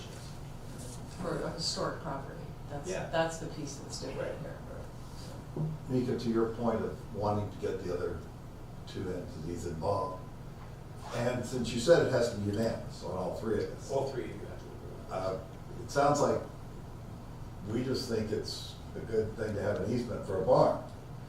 The Historical Society is gonna be the one that's gonna weigh in on the architectural aspect, I would think, not us. I mean, if we're just gonna rely on some other expert, and the Historical Society would either say yes or no to that component, or they would rely on another expert, but. That's what experts are for, right? I agree. There's, a motion's been made, is there a second? Sheila made a motion that we send this to TPZ 824. Is there a second? Sheila, I really understand your desire to do that and respect it wholeheartedly. I think I'm gonna defer to trusting the process of the Historic Preservation Society and not second that motion. In the absence of a second, I'll make a motion to approve the building of the barn at 48 Center Road as per 4.8 of the Conservation and Historic Easement Agreement, pending the subsequent authorization from the Woodbridge Parks Association and the Woodbridge Historical Society. Second. Additional discussion? All in favor? All opposed? Motion carries. Thank you. And so I just give you, or contact you Well, about what those. I'll present you with Yeah, something we'll that, notify the attorney. the minutes, the motions, everything that happens tonight has to be filed, and that will be your, And then yes. do I file with you what their response is? Or? We'll be in touch. Thank you. Thank you. Thank you. Have a good night. Thanks. Thank you. The next item on the agenda is Mr. Roy Seeley. Am I saying it correctly, Yep, sir? Seeley. Correct, Mr. Seeley. Thank you for joining us. And Mr. Seeley is here to provide an update as part of the connectivity grant is concerned. This connectivity grant is specific to sidewalks and basically connecting the high school down all the way, I think, to public works, but basically It's to connect the sidewalk down to this main campus. There's a component that extends in front of the library and a tiny component in front of town hall. It's been some time since we got the grant to perform this work, and so we thought with all the new members, that would be helpful for Roy to present the project. Not sure we're the best places to set this up, Yeah. but It's been some time.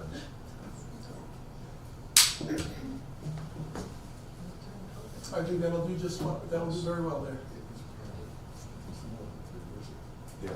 Now, from a camera perspective, if we need to get anything that's shown there. is that the only camera that's No, I think on? there's Nope, there's one right there That's what I behind, So, behind Jerry.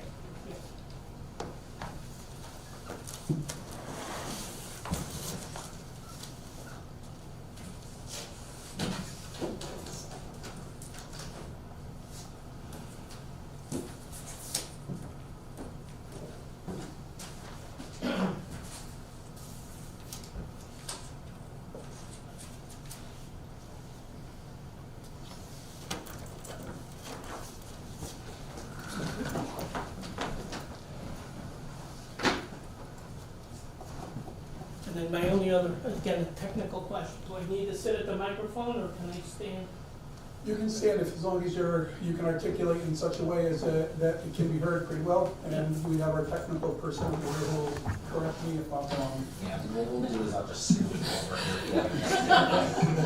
Yeah, it will actually help, it will actually help the recording a lot. I keep getting texts when people can't hear us, so. That's a good point, that's a good point, so, thank you.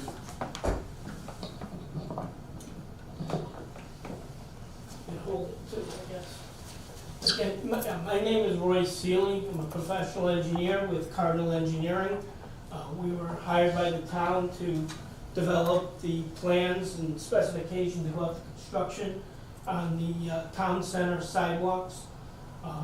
As it was noted, the idea is to connect Amity High School with the town center and to the athletic fields that are to the west of the property. I kind of put some key locations here on this is an aerial photograph. Again, in the upper right is Amity High School. This is their driveway that the students tend to walk down. They then walk south down Newton Road, cut through the meeting house and the town facilities, and work their way over to the athletic fields and the playground, et cetera, everything that's to the west. There's a number of, as I said, there's a number of things here. There's the town library, there's the community or senior center, the police department with the child care and youth services department. You have the First Church of Christ, the town hall, public works, etc. So the whole idea as being a community connectivity grant was to connect all this together. There was a first phase of the project that was really done just here in front of the community center.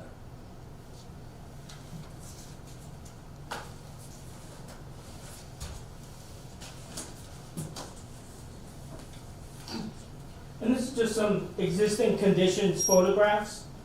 I'm just going to go clockwise, starting in the upper left. This is the town hall, existing sidewalk and the main entrance in the front. It's made of brick pavers with a concrete curb edging. The town is experiencing issues with the brick pavers. They tend to pop up with frost heaves, etc. And it was just a concern of something that was noted. This is the phase one sidewalk. The way it's imprinted, stamped, and stained concrete sidewalk made to look like brick with the detectable warning strips at the driveway intersections. This is just a look at the existing bituminous sidewalk that runs. This is the driveway between the library and the senior center. It's a bituminous sidewalk, and that's the existing condition. The intent is to replace the section that runs parallel with Meeting House with a concrete sidewalk. This is the intersection with Meeting House looking east, and this is Newton Road.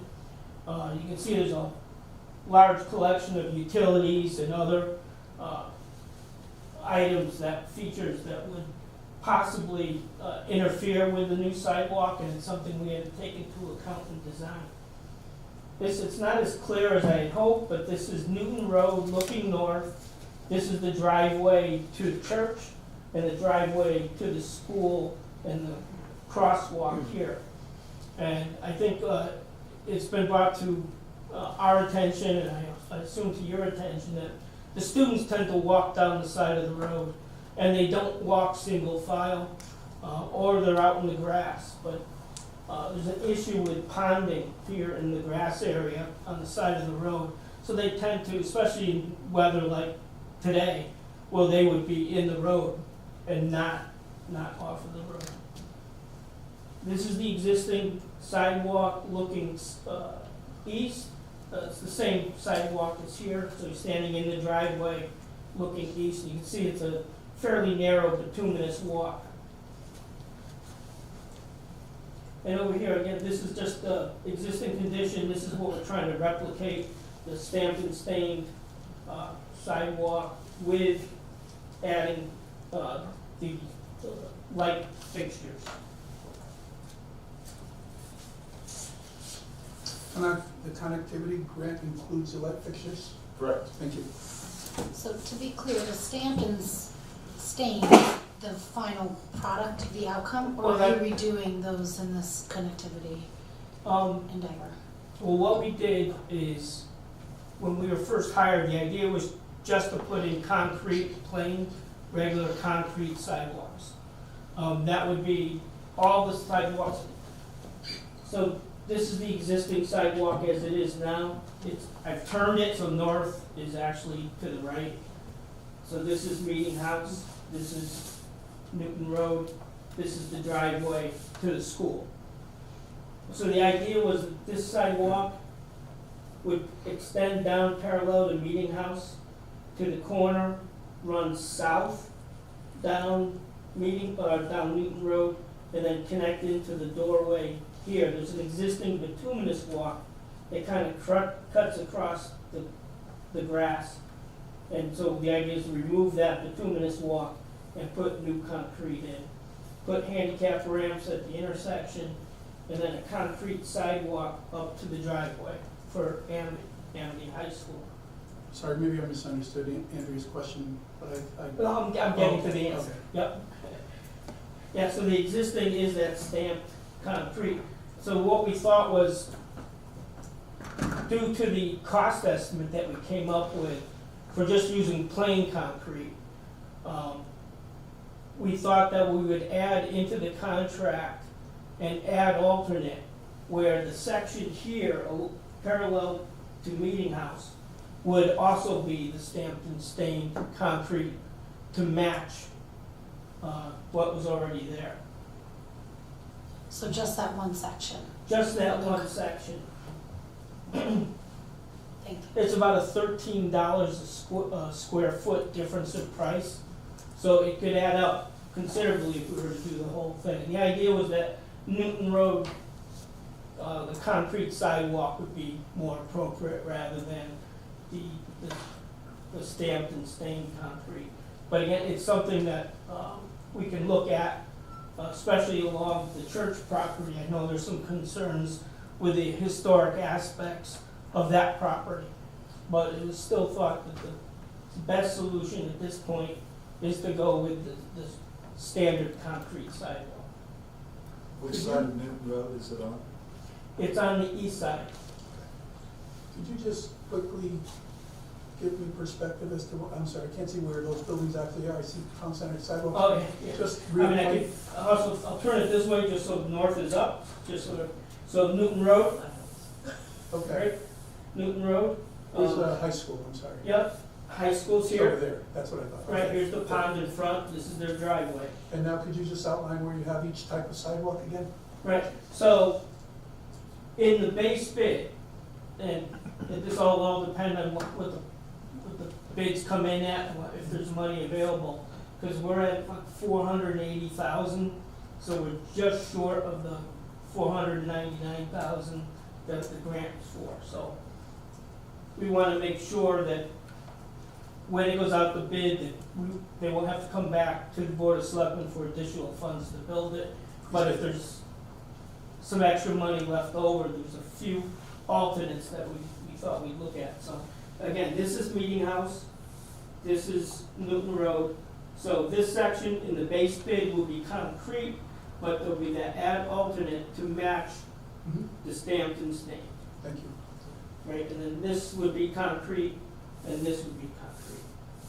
Can I just ask, I think you said Newton Road, the east side, but do you mean the west side?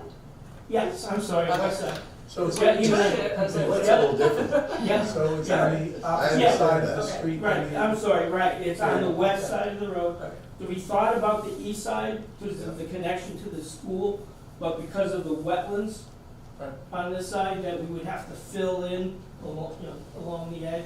And there's also the water main is directly under that side of the road, and all the utility poles are on that side of the road.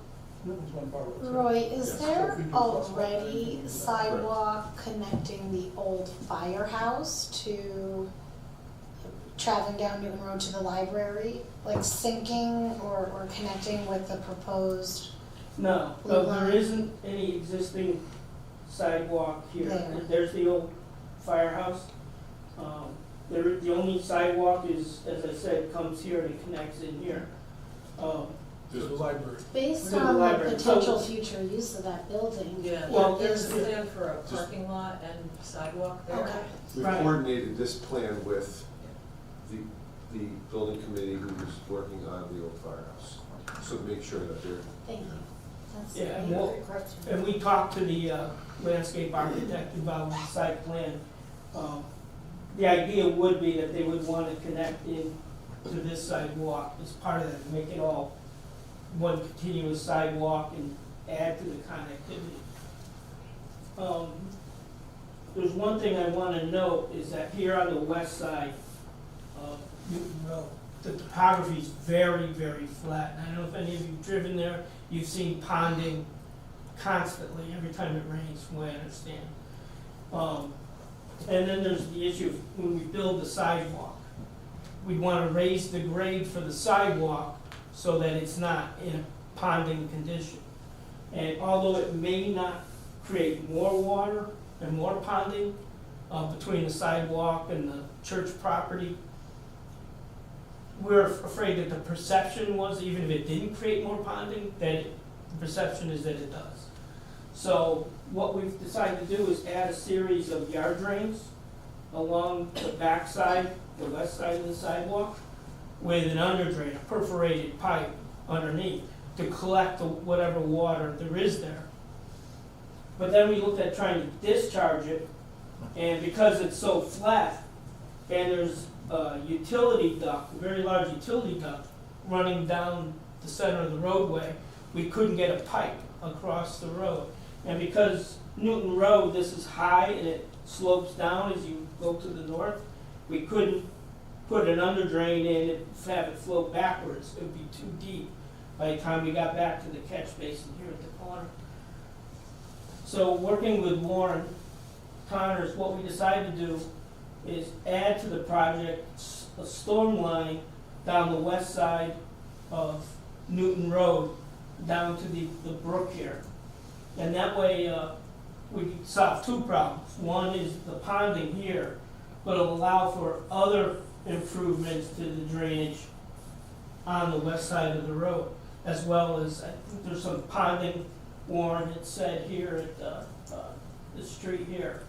So the idea was we could kill two birds with one stone, and still stay within the limits of the grant, which worked out rather well. And another little part of the project is here at Town Hall. I don't know if you're right here in the front, if you notice the concrete curb is in poor condition. So this part of this we're gonna replace, in the base bid, replace that curbing. But again, there's a series of add alternates. The first is you changing this to the stamped concrete. The second is to replace the brick pavers in the front with the imprinted stamped concrete to match the rest of the sidewalks and to eliminate the problem with the frost heave with the bricks. A third alternate, again, all depends where the bids come in, is the base bid will include new lighting just down to the corner with Meeting House and Newton, is to extend it along the remainder of this down Newton Road to the library.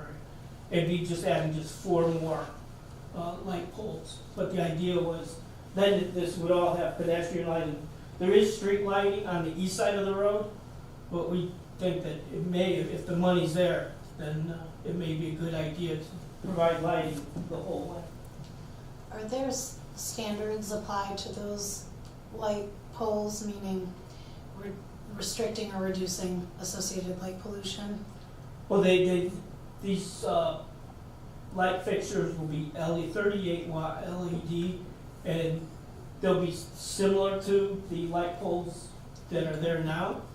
And that comes to my fourth ad alternate, is the original 10 light poles that were put in this first phase were 175 watt metal halide fixtures. Number one, they don't make those anymore, and so we couldn't copy that. But number two, I've heard people complain about how bright that is, and so they would that alternate would be to replace those 10 with the 38 watt LEDs. So the lighting is consistent, it's not as bright. But again, the idea is to illuminate and make it a safe pathway.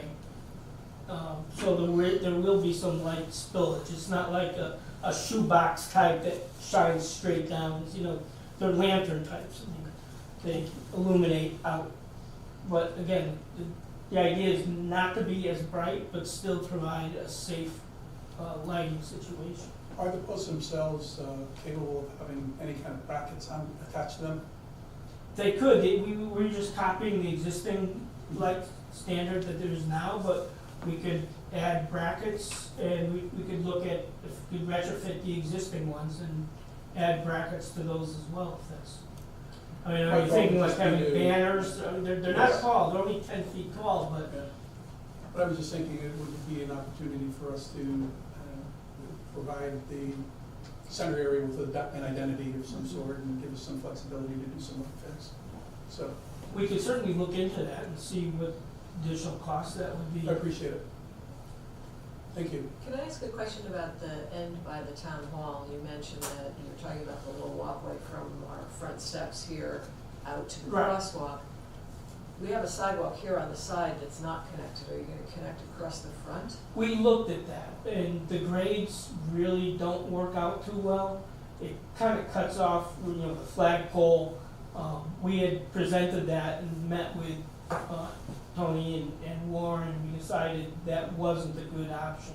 So the students are going to come into town hall, or where are they going when they're trying to get to the fields, right? How are they going to, they're going to walk on the street to do that? They would, walk through where they walk now.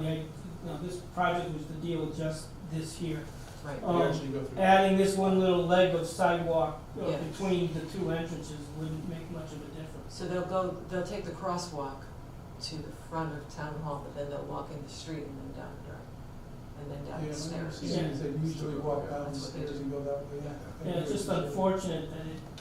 Is there a way to put an ad alternate in to just continue that little piece, or is it really cost prohibitive to do that? It's a small piece, but again, it's just, if all we're talking about is connecting the brick walk with the concrete walk, you know, it's 30 feet, 35 feet, it's not a huge difference, but again, we looked at it, if you're familiar with the regular concrete walk on the left, there's a very large curb to hold back the grade. And then it slopes up to the brick walk. And it'd be a fairly steep sidewalk. And just know we for need to safety. extend that really tall curb around both sides to make grade. And so- If it's not impossible, it can be done. Yeah, for safety purposes, people do take this curve pretty quickly sometimes, and these are students, and they're every And day. it seems like you're so close to doing it completely that I kind of agree with you. It's just, Very close. it's right there, so. If it's a choice between that or the fancy stamping and dyeing. maybe- One other thing we considered when we looked at it was the, sort of the symmetrical look of town hall with the, you know, the light pole and the walk in the front and, you know, the So you want grass on each sidewalk on side. both sides then? Then we'd have like a big sidewalk on one side and But that kind of brings me to what I was going to bring up, which is Alice Newton Park, which is, to my understanding, a highly frequented park and used park that is accessed. AKA Choo Hen Park, is that what we're talking about? No. Wait, no, the wooded park right Yes, there. behind you. That's what Right. Church Park Association Thank you. manages. And so I don't think there's a sidewalk that currently connects, and then there's also the behind the church playground. But I also think it's a fair amount of use, so not to go over budget, I'm immediately, but is there potential to connect the park just The entrance. Um, So- I was joking when I said to Tony, you want sidewalk on both sides. Yeah, if but we did have actually sidewalk that on both would- sides, then we're. So the main thrust and focus of the grant was traffic from the school Yeah. connecting to the main campus. Well, to the ball field, because they're not. Well, not just the ball field, They're but not they gonna go go to the library. Yeah, and, some kids are doing that, but it's yeah. the girls softball that has to walk there every day. Right, that's the main. And carry I their used to do equipment. that. I was gonna say, and then you carry their equipment too. Yeah, this is great. It might be worth consulting Woodruff Parks Association to see if they'd be interested in. The only other thing that I want to mention is the timing. So it's our hope that we can do this construction over the summer, correct? Yes, that's So we the don't have to- idea. The road is gonna be compromised, we really don't wanna do that during school. Right. And I just wanted to go over quickly what we came up with costs. As I said, just the base construction as the base bid without all those add alternates is $410,000.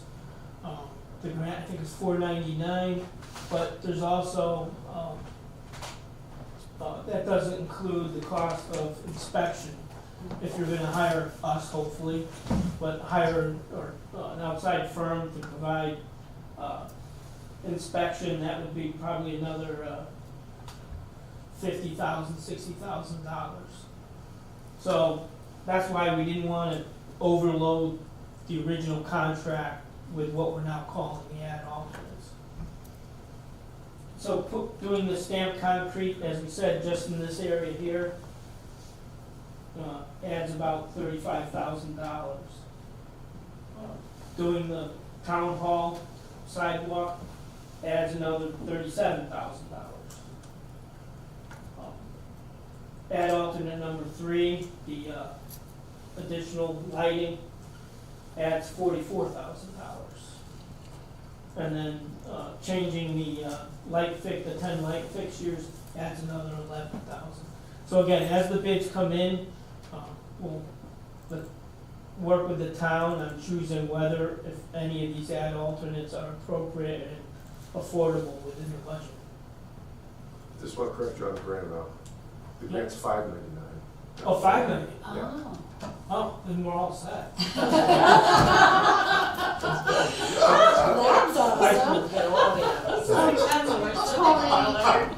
Well, why am I doing all these add alternates? Well, have you assessed, understanding the goal of this connectivity, high school to ball fields, has there been any concern or attention to the parking on Meeting House and that I don't know how, it's not, drive, the nose-in parking, you can only access your car from behind the cars. Like if I'm remembering, there's no sidewalk where the cars nose in. And I have viewed that as a safety concern, especially when there's snow. So I'm just wondering, has the town ever thought about adding a sidewalk? There was some discussion at the previous board when the site plan was presented by the committee looking at the green, the grove. There was some discussion about it at that time. It was more discussing, if you remember, the one road, the one direction road, and some other strategies on how to slow down traffic. But not But with specifically a sidewalks. sidewalk. Okay. It was more traffic calming on this road, because anybody who's worked here or used the crosswalk, probably got run down almost at least once since they've been here. I know it's happened to me a few times. Well, without the sidewalk, it doesn't really look like a street. It almost looks like a driveway over here, and I think that's when people drive by it sometimes. Well, thank you. There are no additions, this is very helpful, certainly states, thank you very much. As part of the process, we have to do a public information session, which we hope to do in the next couple of weeks. Hopefully. Yeah, Right. I think we also want to meet with the church. We'll meet with the church separately. Right. Excellent. And I have copies of our cost estimates. I made a few copies. I can drop these off. Yeah, if you just, like. yeah, just give it to me. And a couple copies of the, Actually, you can keep the Allison, that'd be best. So Tony, when will the Board of Selectmen, somebody will make a decision about these ad alternates and then come to the final? Right, So the Board of Selectmen has to approve the final bid. So, probably, right, probably in April. Like this. Thank you again. oh, you want- Thank Thank you. Next on the agenda is Titan Energies and Green Skies non-binding LOI. Mr. Adam Tech is here from Titan Gen. Let's hold on for like 20 seconds before starting, just because we need to do a quick recording swap here. Sorry, don't mean to be such a pest tonight. You will hopefully get our new equipment replaced next week. Excellent. This won't be a problem much Back to longer. when we used to swap tapes out I know, of these, this is good, remember? this is the same thing. The tapes in and out, yeah.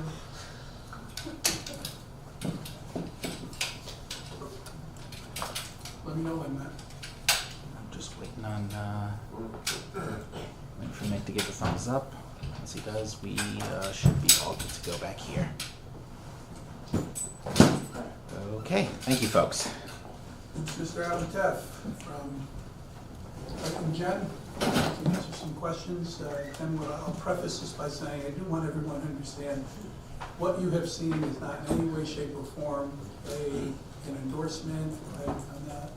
There's been no discussion with regards to this is a plan for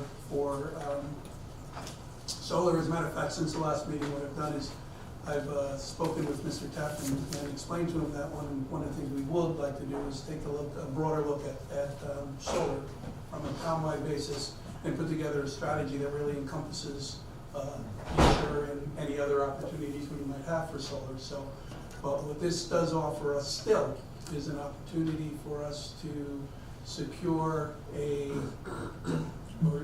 get a application for capacity submitted so as to reserve solar capacity for whatever might be done as we move forward with or as we do anything with that particular property.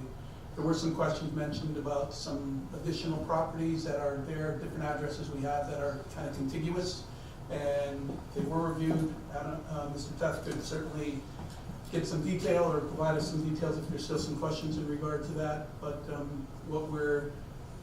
what I'm very specifically interested in is leveraging our opportunity graciously provided by Green Skies to submit the applications, not only for the country club, which I think is very important, but to me as importantly is doing this for the transfer station, which we have looked at in the past and we have found to be somewhat prohibitive because of the build-out that would be required.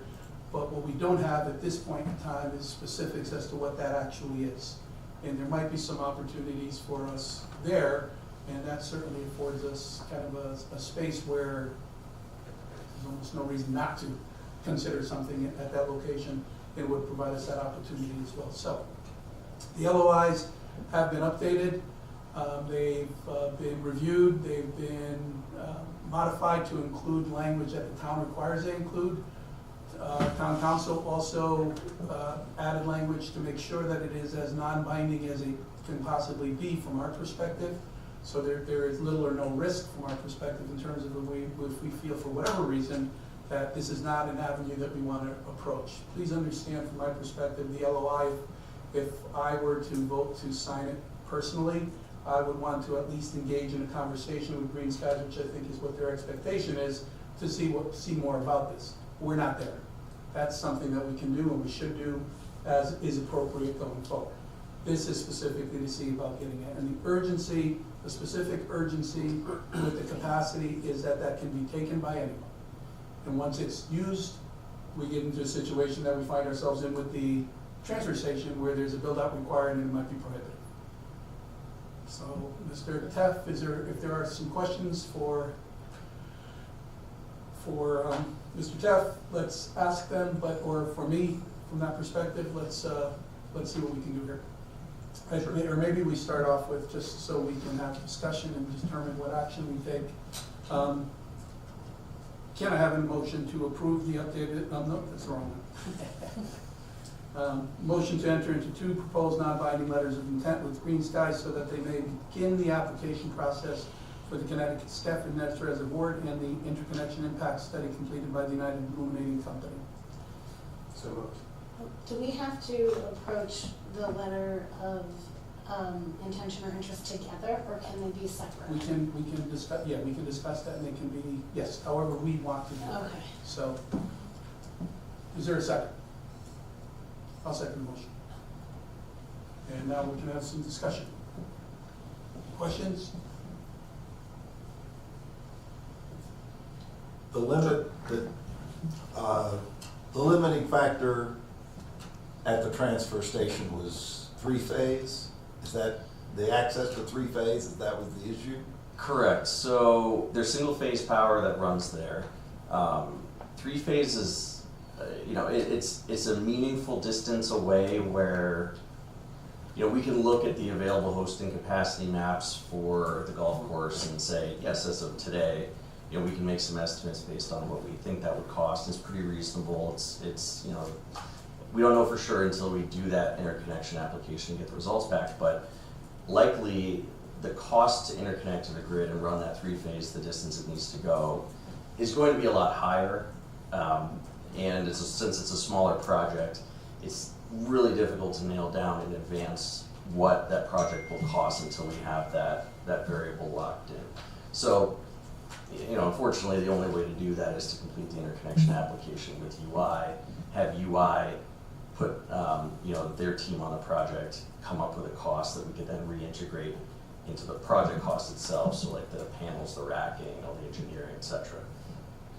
Bring that piece into it, and then make a determination that if it has a positive financial outcome for the town to proceed with that project. Is there 3-phase where this project could be located across the street on the Fitzgerald property? Is that here? It could very well be. I mean, I would imagine there's 3-phase on this street. I've never investigated it, but I think, to Mika's point, and we have a date on the calendar to sit down and really wrap our heads around, where in town could there be other opportunities that perhaps we haven't uncovered yet that could be folded up into a larger portfolio of projects, or if nothing else, just ideas. And is that something that you're prepared to follow through on before we have to know where we're going to go with this? I mean, me, from your perspective, Mika, I don't know if I understand.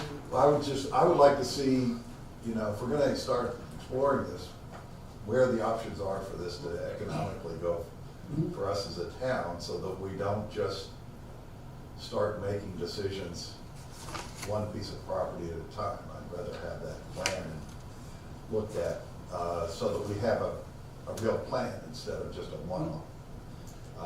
Particularly,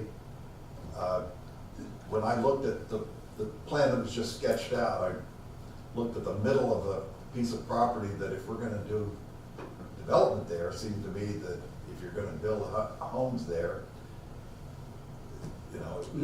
that's we ought to rather than just maximize our solar potential, I think we ought to look to optimize our properties, which is sort of a very different decision, because one involves maximizing for one thing, and the other involves what's our optimal use for a particular piece of property. And it seems to me that we're pretty far away from optimization. So that was just my... What I'll say to that is, what we're requesting here does not preclude us from doing exactly what you just described in any way, shape, or form.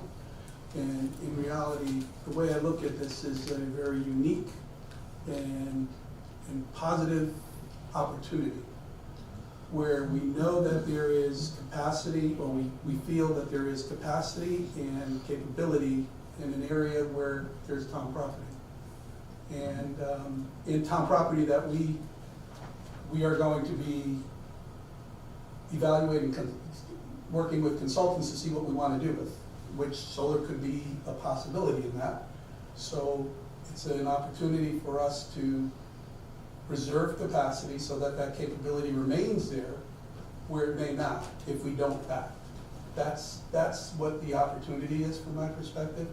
But please understand that anything here, and please by all means tell me if I'm wrong, but I don't think I could have been more clear with Titan and with Green Skies that we do not know what we're going to do with this property. We may need to walk away from this.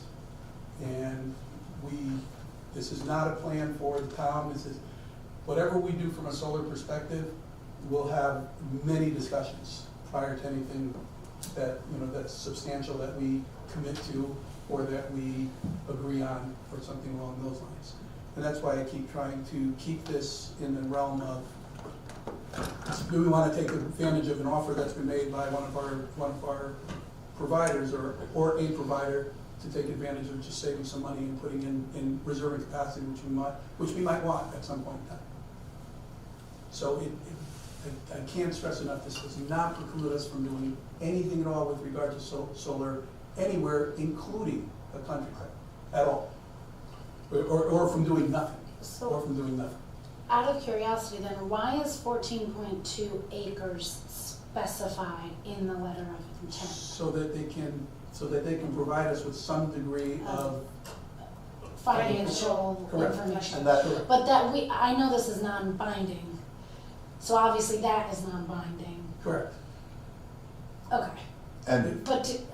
But the numbers would be based on having the equivalent amount of solar there. These numbers would be based. But Yeah.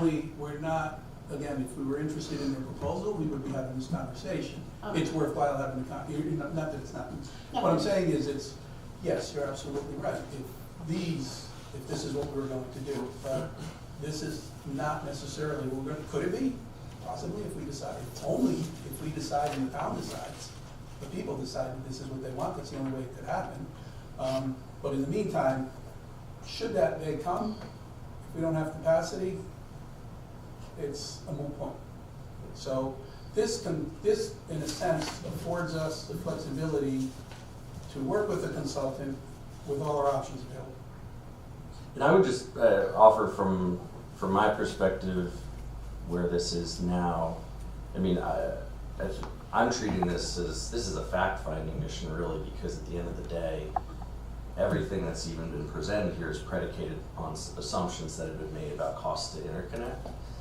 And until you know for sure, it's hard to know what you're kind of saying yes or no to, right? So there's, like, when we're investigating sites like this, it's like if you were making a cake and one of your primary ingredients, had an unknown price tag. You're trying to decide, well, do I want to make this cake or do I not? Well, I'm not sure what it costs yet to make the cake, and that's usually a deciding factor in most people's lives. So where I'm is, I just want to know what the cost of that ingredient is, so I can help you guys kind of take some next steps with this, knowing full well that there's other folks involved that are looking at the site and trying to evaluate. And as far as the layout itself, I mean, I come at this from a perspective of, okay, what's the ideal location for solar?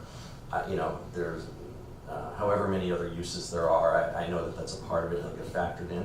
If I wanted to give what I thought was, short of using the whole thing for solar, right, which would be completely unrealistic, give kind of the maximum footprint of what could be a realistic array at this site, preserving tree lines and not monopolizing all of it.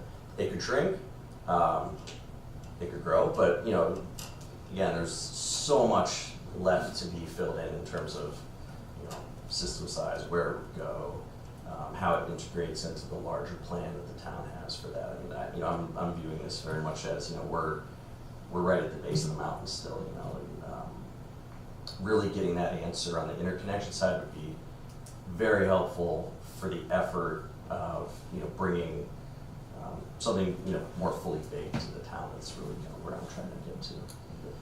In order for us, forgetting about the LOIs for a second, in order for us, for example, if we said, okay, let's take a look at what solar would be at the country club, what you would be presented with, from my perspective, would be a funding request to Tony saying, okay, it's going to cost us $30,000 to do a capacity, or to submit an application for capacity at these 2 locations. And I'd like the Board of Selectmen to consider spending the $30,000 so we can do this capacity, which would then allow us to go into talking to solar companies about what we can do with solar. They've offered to pay for that. The return that they're looking for is a non-binding letter of intent saying, okay, you guys are going to continue to talk to me at least to look at what this is possibly about. So obviously the reason that it's of interest to me is because it saves us money and provides us the information that we require in order, in my mind, to make a educated and a good decision as to what we want to do going forward. My optimism, the optimistic side of me says, even just taking the transfer station as an example, because that site is, by most of the metrics I evaluated for sites, it's a good site. It's just the 3-phase distance is the main concern. I've been surprised before from UI and Eversource in terms of getting numbers back which are more favorable than we thought. So I would just interject or just put this forward that I didn't, never meant to give the impression that the transfer station was completely off limits. It's just, it is in that gray area where it's hard to pin down, and I didn't want to give an overly optimistic impression of that project until we had some better answers. And again, other sites in town too, I think, evaluating those can certainly make sense. I don't think it would necessarily derail or, hurt the cause of trying to reserve that hosting capacity sooner rather than later, because, I can say from experience that map, there are way more projects coming online than hosting capacity being introduced into the system. And having that reserved for your project and having that option available to you could likely prove to be pretty valuable over time. So if someone steps in front of you, what may have been $1 million, become $5 million to connect to the system, and then you're out. You don't really have any options at that point. And I don't expect the average person to really, appreciate that fact right out of the gate, because it's just from a different world. It's the solar world that you're sort of probably not used to dealing with. But it's a real concern in that space, and something that, as we're trying to guide the town through, I just like to stress is really important. Can I ask a question just about timing? Because I want to make sure I understand. So that asking about interconnection, filing with the state, is that March 1st, 2024? There's no deadline for interconnection applications. They're just accepted on an ongoing basis. If you want to put the project into the Shared Clean Energy Facility program, which is what would ultimately provide kind of the incentives and the structure for the project to exist, that comes around once a year. So March 1st, 2024 would be if you were trying to, if you had a fully baked project and you were going to submit, you'd be doing it now. The idea would be to try to move things in the direction of a March 2025 submission, right, unless you decided to put the project in a different program. Right, just so I understand though, so Mika, you've been saying that we would save money because they would be submitting an application, so we do not have to spend our money just to get the information we need to then prepare something for March 1, 2025. Do I have that right? Well, that information needs to be obtained through the interconnection application, and there's a cost to doing that. Right. So the cost that you're going to bear on our behalf, if we decide to move forward, you're going to do something and submit March 1 of this year, or just whenever it's ready, June, July? What's the timing? The timing to submit the interconnection application, that's just you know, it usually takes about 6 weeks to get all the materials together to submit to UI. And that's And the then- concern, is you wanna get it in as soon as possible so we don't miss an opportunity. Oh, so someone else doesn't do the same thing, so Right. they're, Yeah, no, I There's just no want, date, there's no date Right. constraint here in terms of, yeah, so what I'm trying to understand is, we want to receive information based on what we're gonna apply for. Then you'll run numbers, then there'll be a negotiation of where on the property, how big.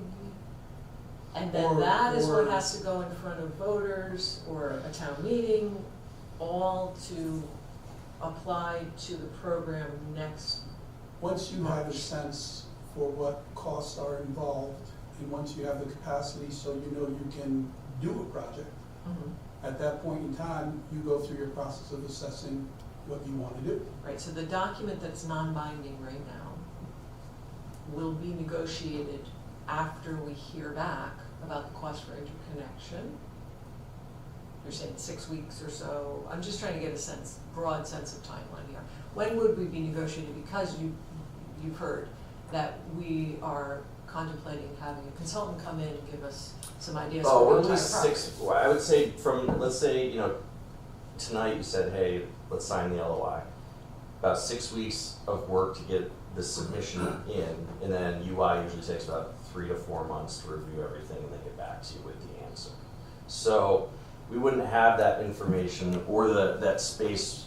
I mean, everything would be in service of trying to gear up to about 6 months from now, having the interconnection costs ironed out, having what, you know, the financial outcomes for the town would be if you did this, you know, ABC.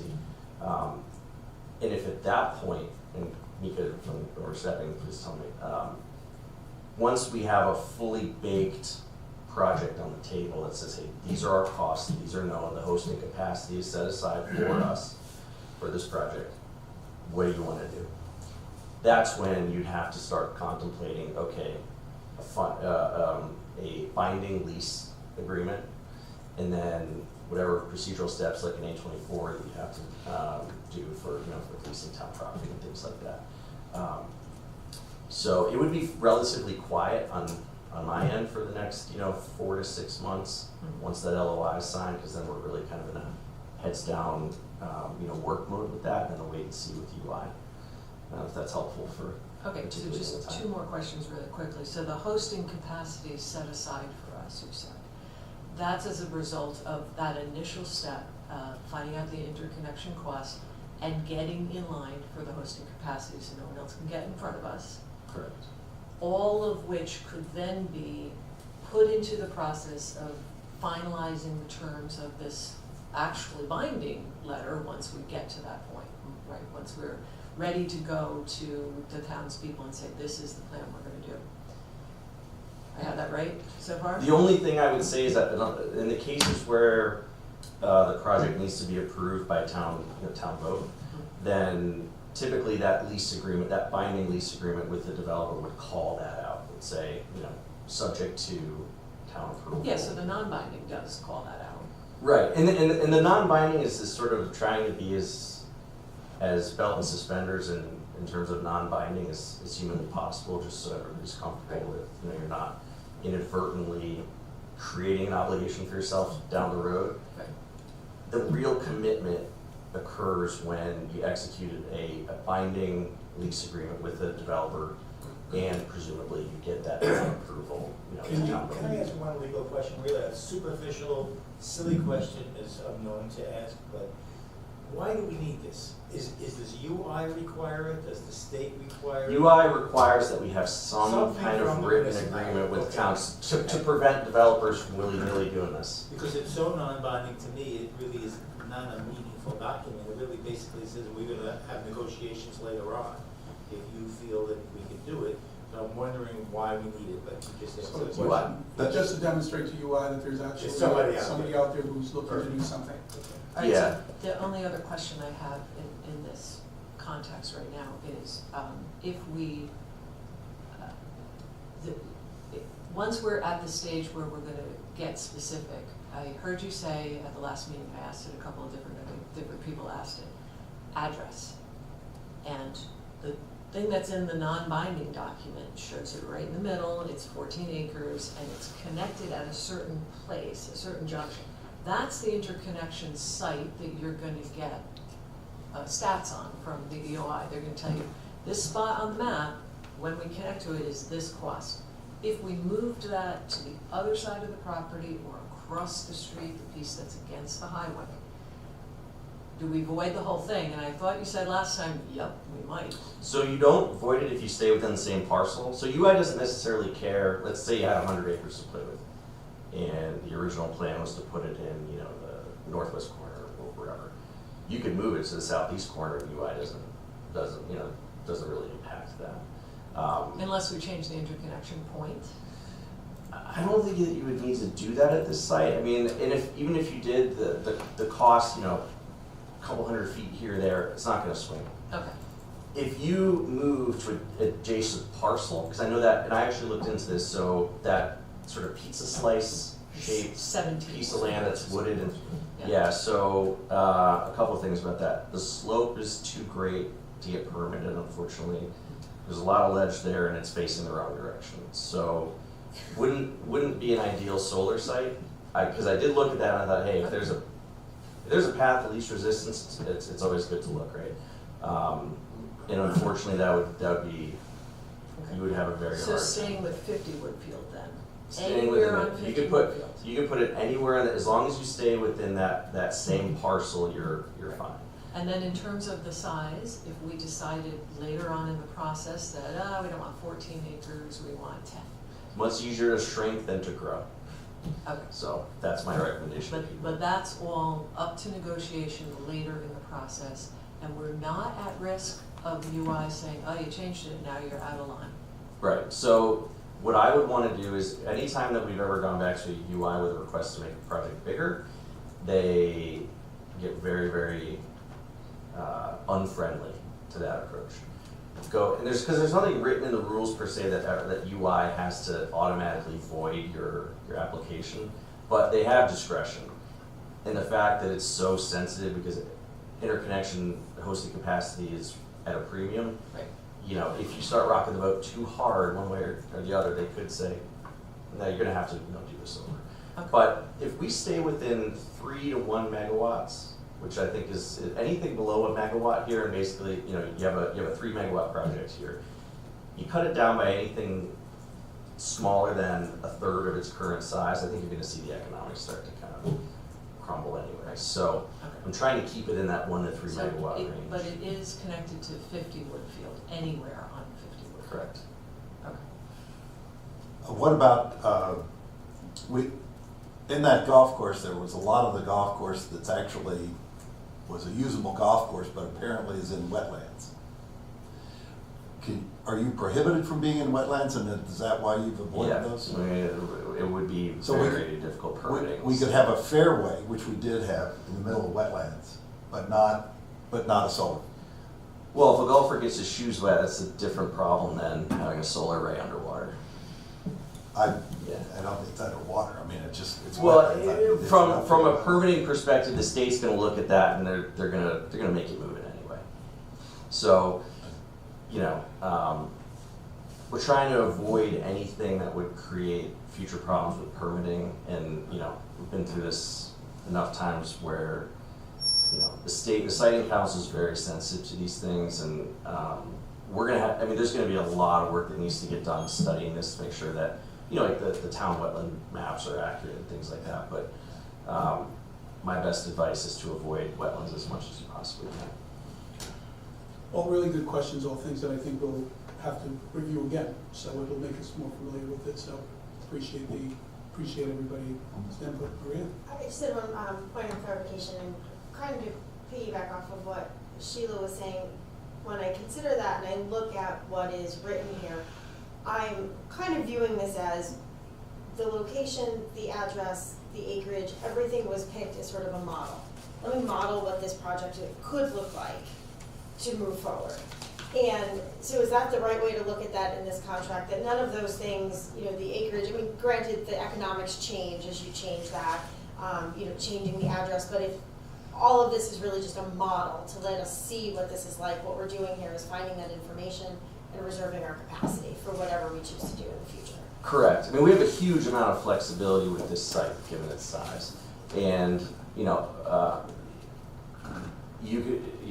could go 5 megawatts more or more on this site, but I was trying to strike that balance between, what looks like the most usable space.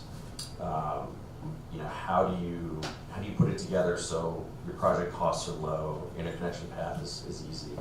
But it is purely for, I would say, I don't want to say demonstrative purposes because, thought, real thought went into this, but there's flexibility there in terms of what ultimately would happen. Is the cost associated with interconnections, let's say transfer station, a one-time, exactly. Infrastructure investment cost?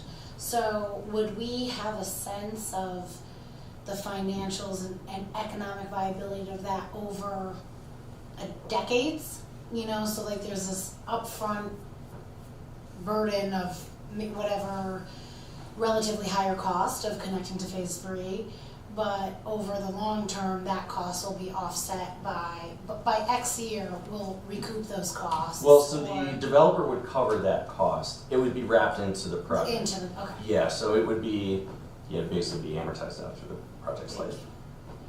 And just to make sure, I know I asked this, or a version of this last time, but say we don't want an array. Is this, at the country club now, is this the only way we can ensure that the possibility of solar in any capacity exists? So understanding economies of scale, but there's a commercial building. Is this the only way that building can get solar on the roof, or a car canopy area can be established by having this connection reserved? So this is specifically for what we call front of the meter systems. Oh, yes, okay. Yeah, so behind the meter, let's say there's a business So in that's a town. whole different. School, yeah, that kind of hosting capacity map issue isn't an issue because that power is being consumed on site. But if you're pushing, megawatts worth of power back onto the lines, that's when UI needs to get involved and manage that so you don't have blackouts and things in town. And Mika, my final question for now at least. If I understood your response to Sheila's timing question, I heard you say that in about 6 months' time, we would begin the process of binding agreements. You would have the information at your fingertips to then decide, okay, is this interesting enough to take it to the next step, which from a contracting perspective then tees you up for, okay, if you did want to move forward with the project in some iteration of it, you would then have that lease agreement that would get executed, certain provisions in there, to make sure that all necessary approvals are met. But that's really kind of where the rubber hits the road legally and contractually for the next phase of this. So my hope would be 6 months or sooner, I can come back to you and say, all right, we have the results back from the interconnection study. We know all of those costs. We know what hosting capacity is there. I'd give you sort of a clean bill of health or otherwise for the transfer station project, and then be able to dial in better for the country club.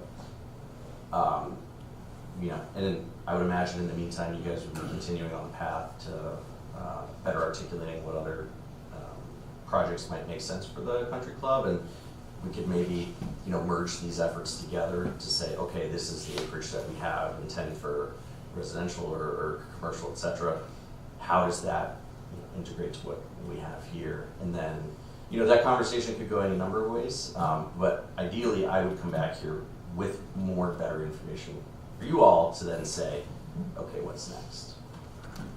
So Mika, you're comfortable with that timing in the context of our proposal, our consultant in that process? Correct. And it's not as if there is some sort of a deadline associated with the process of doing what Adam is suggesting as far as the lease arrangement is concerned. If that takes us another 6 months in order to in order to develop what we want, that's what it takes. so far, Green Skies and Titan have indicated they want to work with us in that regard. So it's really, so from a timeline perspective, it's still what we set as a timeline from the perspective of working with the other consultants on any other options that may exist on the country club and things of that nature. Again, the priority here from my perspective, the urgency, if you will, is specific to reserving capacity so we can have those conversations and identify if there are some opportunities, if there is some desire for us to utilize, for example, what you mentioned, if you're going to use canopy or something like that, you have the ability to do that. Can I ask just a quick question about who's doing what, right? So this Titan and Green Sky together are, part of what we're trying to do is get this capacity, right? But the capacity is going to be tied to a deal with Titan and Green Sky, no one else. Well, it would be tied to Green Skies, not Titan. And if... But you're submitting it? Is Titan submitting it or Green Skies? So Green Skies would ultimately be the company that would be submitting it. But you're going to do the work that's going to get done, we're very interested in you doing, Yeah. is being done by Titan to help Green Sky put in the application, but then we're bound to them and the location. So the interconnection capacity stays with the property. Okay. Yeah, So we could get in line, get that capacity, and then potentially, if we needed to, get a different vendor instead of Green you Sky? could. I mean, I'm sure Green Skies wouldn't be particularly happy with that outcome, and that was, part of the process Well, of... they'll negotiate with us, right? Yeah, and that was part of the process of running the RFP to try to figure out, okay, who's the best, most qualified vendor with the best pricing, and try to move forward with this. What I see is a lot of vendors now, given that hosting capacity is at a premium, good sites are getting fewer and further between, I would say, in the state. That developers are willing to do things today that they probably weren't willing to do like 5 or 10 years ago. So they'll be motivated to negotiate with us, and we'll get the terms we're looking to get. Is that what you're saying? Yes. I mean, look, it's a good position to be in.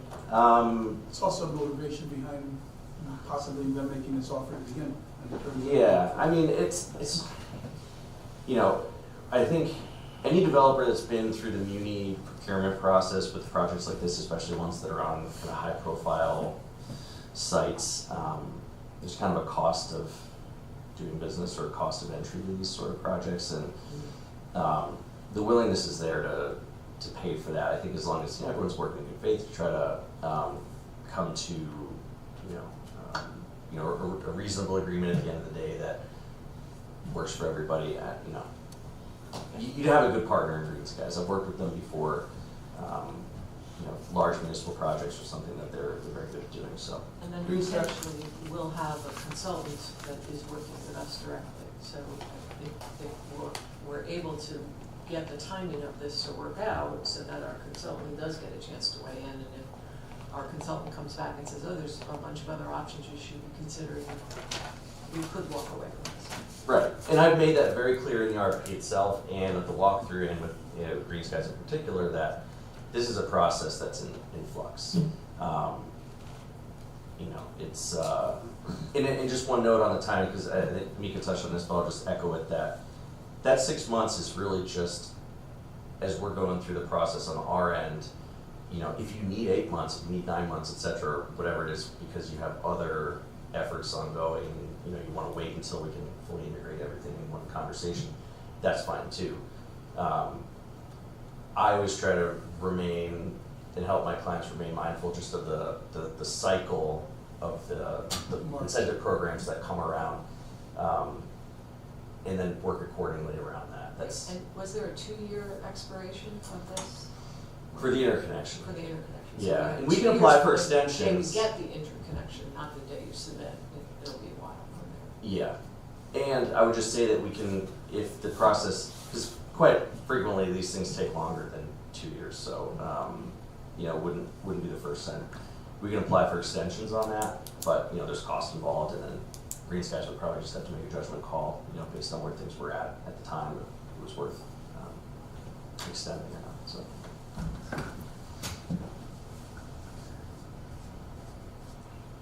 David?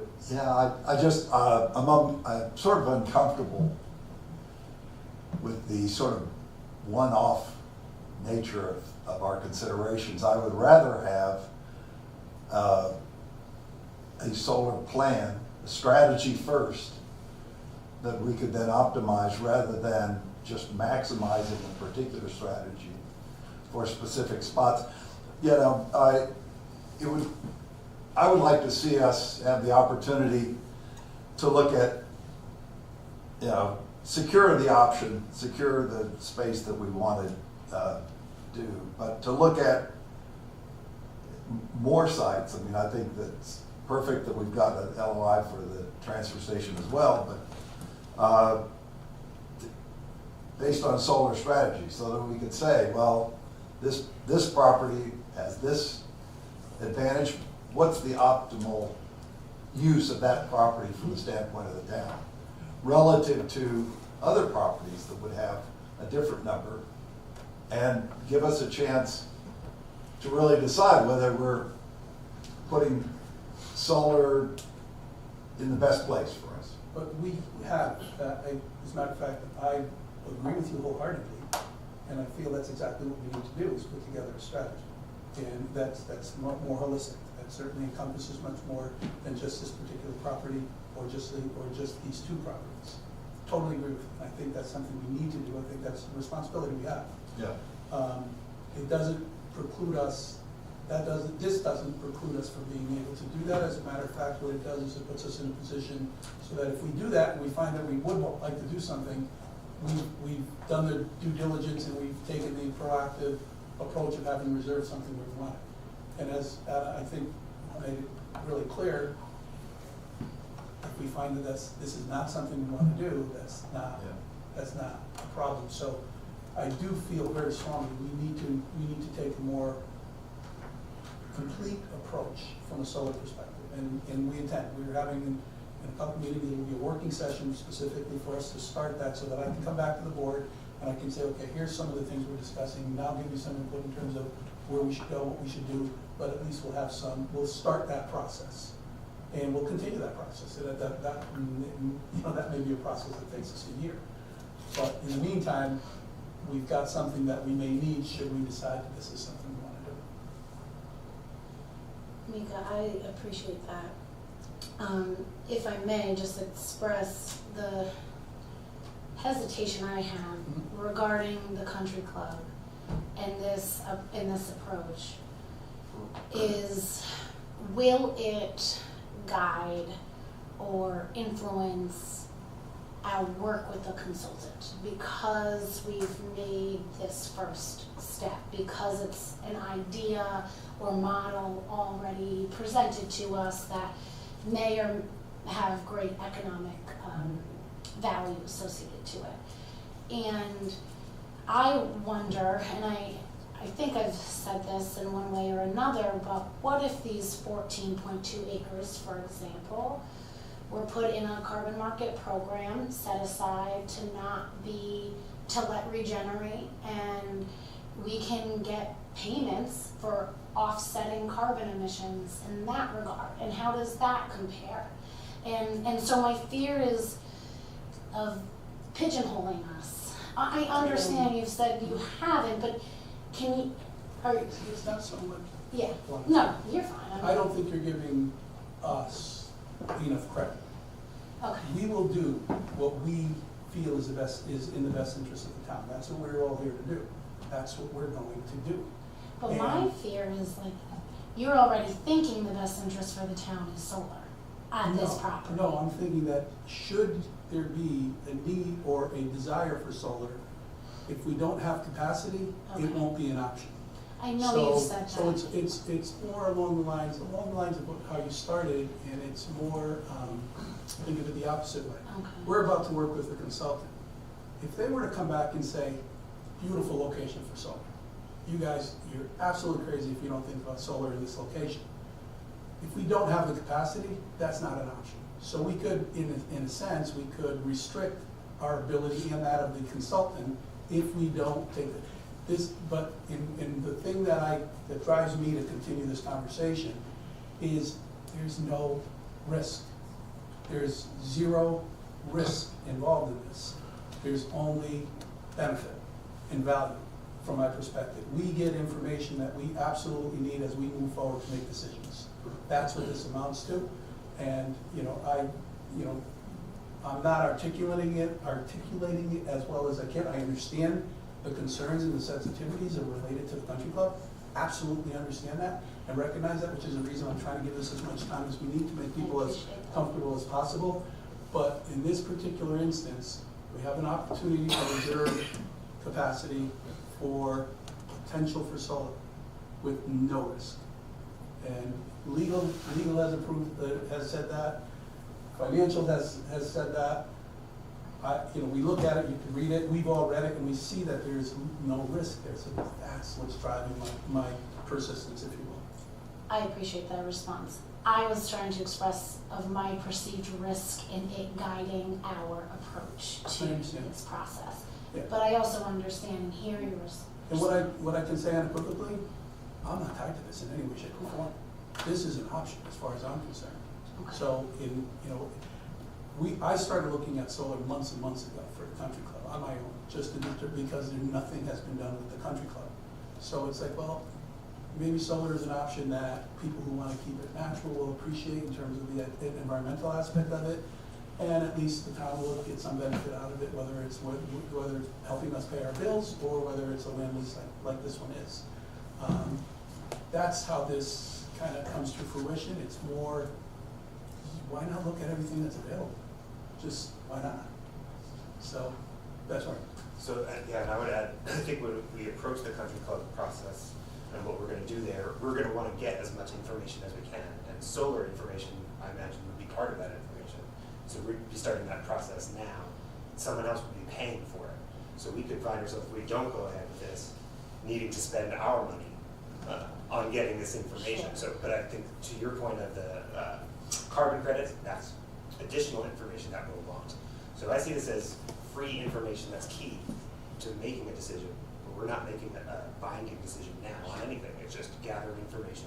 Someone else is going to pay for it. It's not binding and there's no risk. So I could see this, if we weren't having this meeting, we might have it later as part of the country club discussion to say, let's find out about solar, let's find out about the interconnectivity cost. And to be clear, if this were happening later, and I understand why it's not, I would feel less hesitancy because it would maybe align better with our we'd already have a consultant in mind, and my fears of the timing would be less relevant. And that's I hear it, yeah. Definitely appreciate that. And again, the only reason there's any sense of urgency is because of some of the things that before. Understood. We're out. Yeah, it's challenging. But then also the timing is such, this will take time to get to. So, we're gonna be 6 months out from information. Well, if we don't have a consultant for 3 months, then we're another 6 months out from having this information. So I think moving forward on this now is an advantage in all these ways, so the timing to actually connect well. And I would just offer too that, I'm happy to work with whoever the town hires to ultimately put that master plan together, because in my experience, those folks have broad expertise, and then maybe some more specific expertise in things unrelated to renewable energy. So if anything that I can do here with this information is helpful for that person or folks who come on board, I would view that as part of my role here too, to help make sure that we have all these details articulated so that that person's job perhaps is easier, to put puzzle pieces together. I do think the biggest aspect of this that's likely to be kind of hot button is the location that we're seeing in these documents. And when people in the town get a look at that, they may make an assumption that this is it, this is what the Board of Selectmen just chose to do.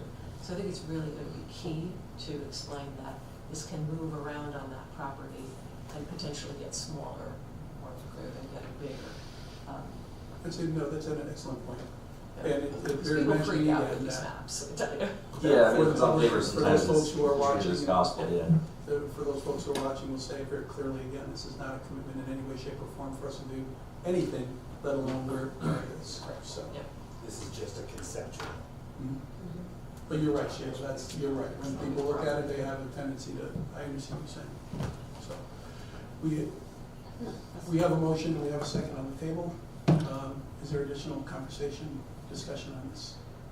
If Yes, you're please. willing, I would prefer to deal with both letters as separate. So, who made the motion? Yes, Steve made the motion, you seconded, so the motion is to enter into the two proposed non-binding LOIs. So you have I to, can amend the motion, we want to. If you're willing. I'm fine. Yeah, so we'll make the motion to move on the Acorn Hill property. Acorn Hill? Yeah. I'll second that. Okay. Additional conversation? All in favor? No opposed? And I'll make an additional motion to move on the letter of intent for the country club property. Can I just ask a question? There's an address, 1218 Johnson Road. You should correct that because it should be 50 Woodfield. I'll take a peek I at saw that too, yeah. The LOI says. There's something It says weird with our Johnson. tax map. When you click 50 Woodfield, you get a whole bunch of properties. Okay. And you get 1018 Johnson, but that's a residence. Yeah, okay. On the We'll map, make a note Please of don't that. submit it with that. Okay? No. So We'll just make a I note of just, that. Yeah, thank you. On the map, it shows 50 Woodfield on the Right, proposal, the but then on letter the says- LOI, it actually does, as you point out, it says 1218 Modify that. Johnson. So. We'll make sure yeah, don't sign this. contingent upon the modification Yep. for certain. Thank you. Motion to move forward on the non-binding letter of intent for the country club property. 50 Woodfield. Yep, okay. Any a second?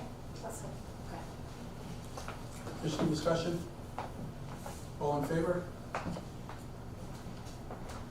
Motion carry, all opposed? Motion carries. Thank you. Thank you, everybody.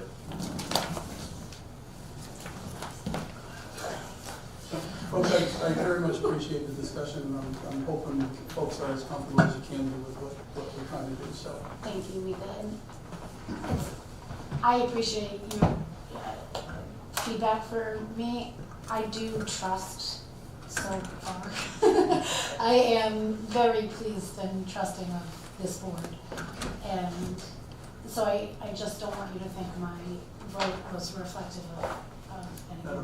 different. And that's certainly true from my perspective. I think that's fine. Thank you. All right, next item is now we're on the cemetery. Town We have to council. do two more funding. We have two funding requests from Tony, we gotta go back to. Transfers, funding Line item, requests. yes. Line item transfers, I think we go back to now. Thank you. Might I ask the board's indulgence again for the folks who have been patiently waiting to present, maybe that we can move to an agenda item that they're associated with before we do that, Tony? Are you okay Sure. with that? So that would actually be related to boards and commissions, item number 15.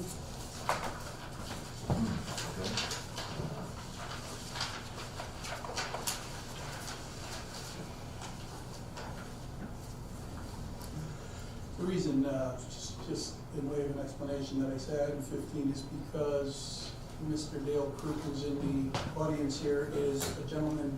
If you recall, when we held off on doing EDC, I said we had a consultant who was going to help us with our team, with our group, with our EDC team, to develop some specific objectives and just do what's necessary, help us in terms of making the EDC much more productive and more focused in terms of economic development here in town. So this is Mr. Crook. He is our consultant from Rex, if I'm not mistaken. But before I get into what Dale's going to do, I figured we should have an EDC commission. So to that end, I figured we should at least appoint go through the appointments, and that's what I'd like to do at this point in time. So, So you can make a motion to reappoint? please. Make a motion to reappoint Brian Marazzi to the Economic Development Committee, term ending 2027.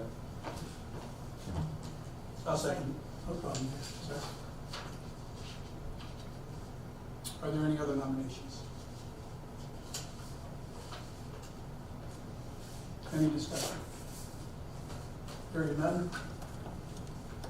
I take the vote on Ryan Marazzi for reappointment. All in favor? None opposed. Thank you. Onward.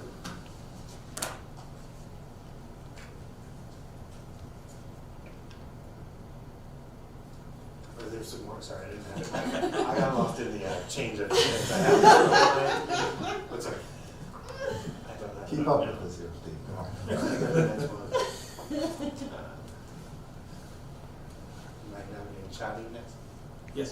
So That's it's the fine. nomination for Chadi Nugent for Economic Development Committee. You have the year there? Is that also 27? Yeah. For 2027? I'll second. Additional nominations? Discussion? All in favor? Thank you. Allison, you might have to help me with the years on this. Mm-hmm. Yep. So now, I'll make a nomination for Clifford Lynch. Yes, commencing January 1st, 2024, and December 31st, 2027. A second? Any additional nominations? Discussion? Can I just ask a question right in the middle of all this, and it's not particular to this person, but do we know the party affiliations? Because as we're doing the entire board, we have to make sure, Mr. Weiner, the minority party representation, what's the number that we need here? We're well above it in terms of it, but in terms of the folks who have, we have right now, if I'm not mistaken, Mr. Marazzi is a Democrat, Mr. Nugent is a Republican, and Mr. Lynch is also a Republican. There are 9 members of the board. Minimum representation is 2. Scott Perdome is also a Republican who is also on the board. His term isn't up until 2025. So did we vote? I'm sorry. I seconded Sorry. it, but we have not voted. This is for All in Clifford favor Lynch. of Mr. Lynch? All opposed? Or I'm sorry, motion carries. Unanimous. Yes. Make a motion to appoint Richard N. Bordeaux to the Economic Development Committee, 2025. commencing, ending 2025. Vacant position. I'll second that motion. Democrat? Democrat. Any additional nominations? Any discussion? All in favor? Motion carries. Make a motion to appoint Scott Hunter to the Economic Development Committee, the term ending 2027. I'll second. Any additional nominations? Any discussion? All in favor? Wait, I I do just- have a I'm discussion. sorry. I'd just like to ask, since Scott is already on one commission, and his spouse is on 2 different boards, commissions for us. Commission and committee. yes. Yeah. You know, I'd like to see us not being so narrow with this, with our commissions. We got into that habit before, having lots of commissions populated by small numbers of families. So that's just a concern that I have with this. I don't know exactly, I kind of looked at these people and didn't recognize where those conflicts may exist in the other commissioners.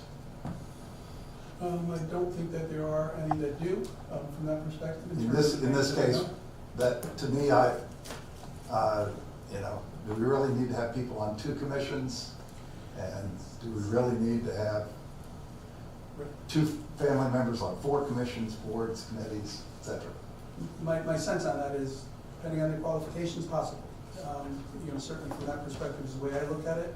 In this particular instance, however, I understand your point. It's something that we have discussed both with the candidate and with the commission or in general, beyond just the candidate. So it's something that we are cognizant of, and I do feel that it's something we can mitigate as time goes on, in the cases where it's appropriate. In this case, it may very well be appropriate. I know that the candidate is very open to, this is a position that I feel he's best suited for, and I feel very strongly about that. And so my sense is that if we were to think about making a decision, I don't think there would be an issue. That's what I'll offer. Mika, just to address your point of expertise being more important than anything else.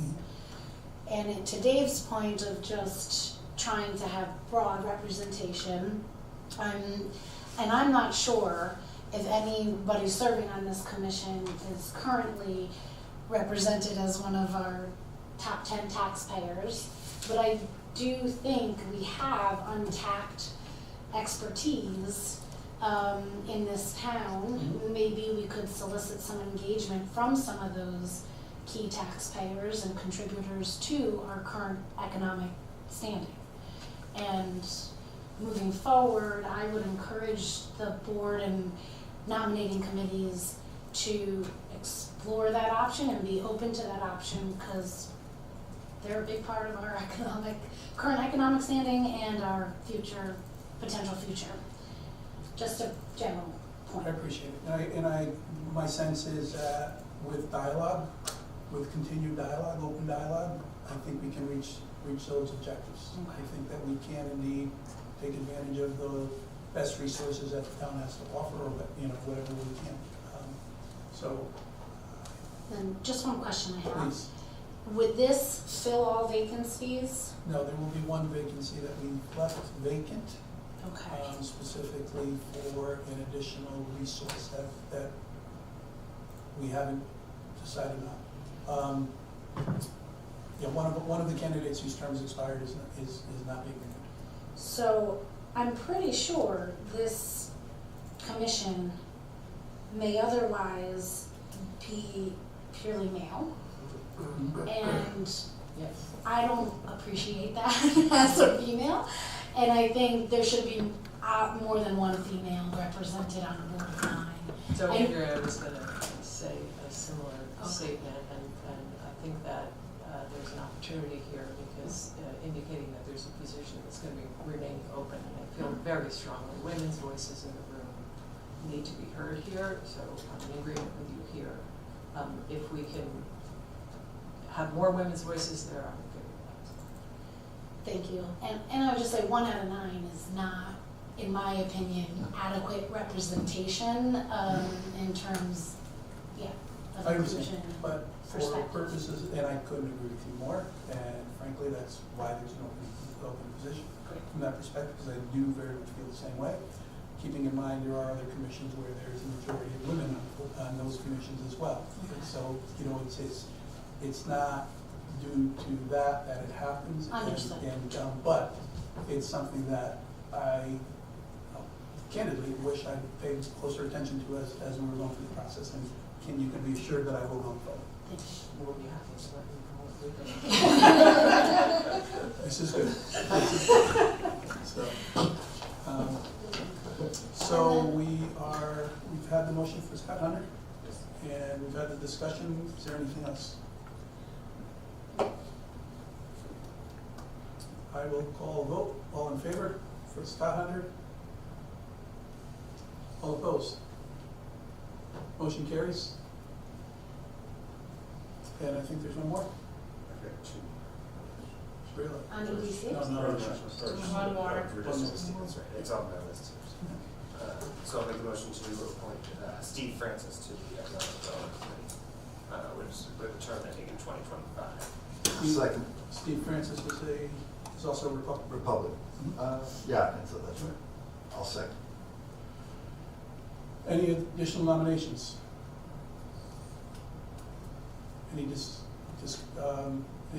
Was there a second? Yes, you did. I'm sorry. And any additional discussion? All in favor? Motion carries. Thank you. We now have in EDC. Good start. I'm hopeful that everyone who's been mentioned today will be able to make a special meeting on the 29th of February for their first meeting, at which time Dale will present. And one of the reasons we asked him is so that you can explain to the board why I think your involvement is so valuable and important for us going forward, and tell us a little bit about yourself, and then we'll get into the next step, which I know you'll be presenting as well. Okay, good evening, everybody. I think I've met a few of you. Also, with regard to the grant, should I just go right into that? Let's start with what we're going to do with the EDC. Just give us an overview of The EDC, okay, and EDC. then you let me know. Please. They have a copy of this? Okay, so you all have, I just put together a few slides, so you'd have a frame of reference. So my name is Dale Croup, and today I'm representing Rex Development. So Rex is the Regional Economic Development Organization that represents the 15-town region in the Council, South Central Connecticut Council of Governments. So the long and short of it is that the state offers the councils of governments municipal services grants to provide various services that all the 15 towns may need. So for example, there is a service that's already been utilized by the town of Woodbridge about grants. They don't write the grants, they basically work to build capacity for grant writing, review grants, peer review, and work with the staff, but they don't actually write them per se. So about a year and a half ago, I presented this idea to Rex to provide the same service on a consulting basis to the 15 towns in the area of economic development. So the reason I'll tell you a little bit about my background, because it may be important to know based on some of the things I'm going to talk about tonight. So the last few years I've been a consultant working specifically in capacity building and economic development, a lot on brownfields, a lot on redevelopment projects all around the Northeast. Prior to that, for 21 years, I was the Economic Development Director in Hamden. And prior to that, I worked for an engineering firm doing a lot of grant work and production work as far as creating community projects. So the reason I tell you that, not just to say this is what I do, but because it might be relevant to the way you look at this presentation. So again, the service that I'm going to discuss right now is related to on-call services. First thing I will say, it's free. And it's free until June 30th. And there's talk now, Mika, about extending it beyond. I think there's going to be more money in next year's budget, although that's yet to be voted on. So I'm here to work for the 15 towns. I'm not working in 15 towns. It wouldn't be enough hours in a day. Basically, the first one that calls gets the attention, and Mika definitely was in the beginning of getting attention, and so I'm here to help. So what do we do? So basically, again, we're not here to be your economic development staff, although it is possible for me to sit in if the administration wanted me to sit in on a meeting with the developer, just get another set of eyes on something or another set of ears to listen to a presentation, that would be something I could do. Mostly what I'm seeing in the 15-town region, I've been working, so far this would be my 5th EDC that I've started to meet with, is I build capacity at the commission level. I find that many towns don't have dedicated economic development staff. Sometimes they're small towns, like Woodbridge. I've talked to the first select woman in Bethany, I've talked to them in Orange, I've been in West Haven, I've been in North Branford, which has a lot of similarities in terms of economic development than Woodbridge. And a lot of times the commissions don't have a written plan, a set of goals and objectives, a mission.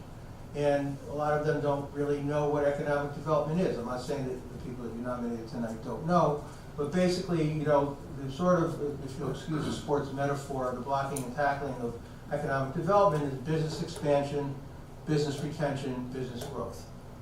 There's many, many things attached to that that are related, okay? And if you talk to businesses that are looking at a town, the first thing they're going to talk about is their workforce needs. They might be concerned about taxes and the town's financial position, but most businesses that would look at Woodbridge or many towns in Sweden want to know where they can get their workers. That's a really big issue. So I have lots of experience with workforce development programs and working with commissions. The idea is to give the commission a roadmap to move forward. So when I meet with them at the end of the month, I'm gonna do a PowerPoint that I've been doing, I'll tailor to Woodbridge based on, you know, the available land and what I see, what I know. I'm born and raised in New Haven and live in Hampton now, so and I play pickleball in Woodbridge all times of the year. So I don't know if that means anything. You must know my mother. Could be at the JCC, maybe not. But anyway, so we'll be doing lots of that, bringing resources, identifying things that either the First Selectman's office or the finance department or the commission didn't know about, a new program that might come out. I've also done a lot of work with the federal agencies, the Federal Economic Development Administration, which is through the Department of Commerce, federal EPA, which does a lot of site revitalization planning work on sites that are brownfields. I know the site you're thinking about. And so, and you were talking about, it's very interesting to listen to the previous gentleman that was here, because it was very good for me to hear that, to hear your ideas and thoughts on that, because that might affect the grant potentially. The other thing that we do is peer review economic development related grants. That's another reason why I'm here tonight. Just to be a resource, not to write it, but to help shape it, perhaps to be the best possible grant it could be. And then if the commission has any specific programs they want to pursue, every town's going to be different. Let's say they want to improve, they want to pursue an incentive program. I'm not saying they're going to do that, but if they did, I would advise them on how they look, how they operate, what the financial implications based on your mill rate and things like that. So I've got a lot of experience in these things, and I can be a resource, and I'll say it one more time, it's free. So, and I work as many hours as needed, and I'm very keen on working with the commission because they're really, you will depend on them to come up with some ideas and to become more educated in the field of economic development. It's a very boutique field like many others. There's a lot of people that think they know about economic development, or they may just know one aspect of it. So that's pretty much what the REC's scope is, and I will be around this town hall. Any questions or comments or anything with regard to the EDC portion here? Before we I just have a quick question. So EDC, like our other boards and commissions, makes recommendations back to the board of selectmen for the most part on major things. And would you potentially be part of those presentations to us, or you'll have them sort of take the ball and run with it? I will, for lack of a better word, train them on how to frame something and present it. I probably wouldn't do it if somebody wanted me to explain something in a detail because of the back, like for brownfields, a great example. I know phase 1s, 2s, and 3s, and all the terminology that goes with it and what it really means. Although I'm not an engineer, I've finished about 200 different residential environmental cleanups, public parks, public buildings, business incubators. So I don't expect them to be an expert on every one of these things. I would maybe explain the technical reasoning behind something. With regard to business retention, that's really different than business attraction. There are different things to focus on. So I would help them to shape that dialogue. Yes, the right way. All right. Thank you. Yeah. Dale, glad to see you here. Hey, Dave. Good guy. Well done. Oh, I just wondered if you. You don't get that very often. yeah, well, when I say that, everybody goes, oh. Have you looked at the 2030 plan at all? And I have. Some familiarity? Yeah, I read it. I know some of the people on it. Okay. Because in the world of, when I was in Hampton, I dealt with some of them as realtors and deals and things. But I didn't really, because I knew I'd be working for the First Selectman's office, and you guys basically, I didn't want to get too deep into that until we talked more about it. But I did read the report. It has good things in it. I like the woman that's the architect, Peary, I think her name is. Did some really nice work on that. And, but I want to take my cue from First Selectman's office before we get too far. Perfect. So Clayton's a good guy. with that in mind, a previous board of selectmen, maybe 2 ago, had the CERC report done. I don't know if that's been shared with you. So which report, I'm sorry? CERC. Oh, the Connecticut Economic Resource Center. That's it. That's the one. Well, that was a while ago. Well, Yeah, it was 10 putting years. projections forward to basically today, and I think they've all come true. The update Come on that true. is, All the bad ones. Yeah, but it Well, might help. yeah, CERC is now no longer CERC. Yeah. It's advanced CT. And one really good example of the kind of thing I would do is bring advanced CT to your new commission to talk about their projections on, the data projections on economic growth, population characteristics, much in the same way Rex does the same thing on a broader level with the First Selectmen's office in the town. But Advanced CT is an outside organization. They're very cluster-based. So basically, if you have an industry that's a bigger industry in town, I'm going to pick healthcare, because in Woodbridge you have a few healthcare facilities, and senior care facilities. So just like Camden. That's how I know Dave. But anyway, you would want to have Advanced CT give you some ideas on how to make those industries grow. If you had a manufacturing base, advanced manufacturing or something like that, they would help make connections and give some ideas to your commission on how to advance maybe that part of the mission. And that's the kind of thing I would do. So Advanced CT is what CERC used to be. Anything else? I just want to say thank you so much for bringing this together, because I think that this is going to be huge to kind of get our efforts coordinated and move forward with some economic development, so thank you. Thank you. Before we close out on EDC, while we're still talking about commissions, I did want to just make one thing known in terms of a general piece of information. There was a question raised as relates to one of our commissioners. It has nothing to do with EDC, by the way.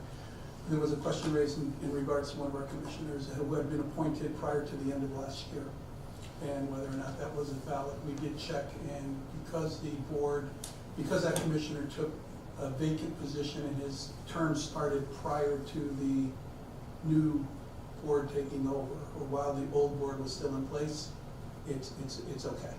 So I just wanted more or less to explain that was the case, and I apologize for not having mentioned that a little bit earlier, but I know it's something that has come up in before, and I wanted to publicly make sure you understood what it was. So now we will move on to the next item on the agenda, which is related to the brownfield. So I think everyone has the brownfield presentation. And what we're looking for as far as the grant is concerned, this is a grant specific to the country club property. And it's a brownfield, indicates usually there's some sort of a remediation or something that needs to be cared for on that property, which certainly is the case here. But what the benefit that really lies here is that there's enough of a synergy between what we're looking to do with the consultant we're looking to review and evaluate, the consultants who responded to the RFP, where there is every reason to believe we can use, it's not every reason to believe, we could definitely use the monies associated with this brownfield grant to help us with the consultant who we're looking to hire. So that's something that Not with the removal of separate. This grant would do, even if it was just full remediation, is tell you what you needed to do. Oh. It does not in any way, shape, or form include something to actually do the work. But this is just strictly for consulting to analyze and identify exactly what you need to do, which we still can do, which we still would do with this grant. However, it could also help us in terms of the master plan and whatever consultant we choose for the master plan. So that's why it's very important. And what we're hoping to do is just establish a resolution so we can, or approve the resolution so we can move forward and with what we need to do in the grant. It is due March 1st. So this one does have a little bit of a short wick on it. So with that, I'll turn it over to Mr. Krups, who can give us a little bit more information. Right, so just changing hats, I'm just going to report to you about the grant. I have, this is through the State Department of Economic and Community Development. It's a planning grant, as to your question about it's not a remediation grant. And as Mika said, there will be some study of what is going on the site. We've had lots of study in the past. Actually, some remediation has happened, not all of it, but some of it. I've read all the reports, so I have them all. I've read reports like that for the last 25 years. They're like 600 pages long. I've read the executive summary, believe me. I don't read the lab report, but I understand. So this grant, as Vika said, is due on the 1st. The award is probably going to be in the late spring. They don't actually tell you when, but my experience is it's usually like 3 months out, so I would say sometime late May, early June. Then there's a whole contract period that goes on for a couple of months. It's just bureaucracy. So you really won't get access to the money to start doing anything, I would say probably till way into the summer, by the time you do all the contract. But you can encumber funds once they approve the grant. So, you can go out for RFP for consultant. You can do all those things to get ahead of that. There's a 2-year period to finish the grant, the planning study. The 2 years commences when the commissioner of DECD signs the agreement and sends it back to the town. So the clock doesn't start tonight, for example. It starts when they approve it, and then we go through the paperwork. Chase. I've written many of these. I've administered many of these. They're very similar also to federal EPA site. If any of you are geeks for this sort of thing, if you go to the Region 1 for the EPA, there's a site revitalization program. It's very similar to this, where you're looking at the potential reuse of sites or a site in a community, in this case the golf course. And it's really to develop a comprehensive plan. My slides just kind of give you the quick overview. If you look at this slide, these are the kinds of outcomes they expect to see when you're done. Doesn't mean you have to do them all, but they want to basically see that you've done some due diligence first and foremost with the public. And there's a public engagement that's a requirement. How you define that is kind of negotiated with the state once they award the grant. You're going to have 4 public hearings. They're going to be advertised here and there. You're going to meet with certain individual groups or commissions, get input on there.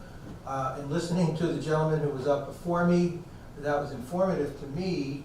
If I was implementing it, and I would not be implementing it, you'd be hiring a consultant to do it, you would want to integrate that conversation in this overall, because you might find, based on a cost-benefit analysis, the highest and best use of that property is to do X, Y, and Z, and I'm not going to define X, Y, and Z, but that would create X, Y tax revenue, or save you money because you'll do something that you would have done on a town property, and this way you already own it, of course. You might subdivide it. I don't know what you're going to do. So the point is, the cost-benefit analysis would incorporate stuff about solar, whether that makes sense there based on the overall need. You would get an economic analysis. You might get like an advanced CT type economic study of where the demographics are and the investment is and the cost of doing things. So all of these things on this slide are basically an overview of what should come out of it, but you don't have to do every single thing. The only thing, if I were looking at this, the way it works, and I'm only asking this question so I can make a statement. Do all of you really know the difference between a phase 1, 2, and 3 site assessment? I mean, most people don't. So the reason I don't know you do, but a phase one is like basically looking at the records of that site. Were there any spills? Did something get reported to the state fire marshal? It's like a title search for environmental issues. So they look at everything that's gone on. Usually phase 1s are obsolete after 6 months. If you were a private developer and had a phase 1 done, the bank would make you redo it, even though you know 100% nothing has happened on that site. But your phase 1 is like 12 years old. So in this particular grant, I would highly recommend you do another phase 1, because ultimately, if you go back to that state for any assistance whatsoever, infrastructure-wise or whatever, they're going to say, well, you didn't do an updated phase 1, and you'll get kicked out.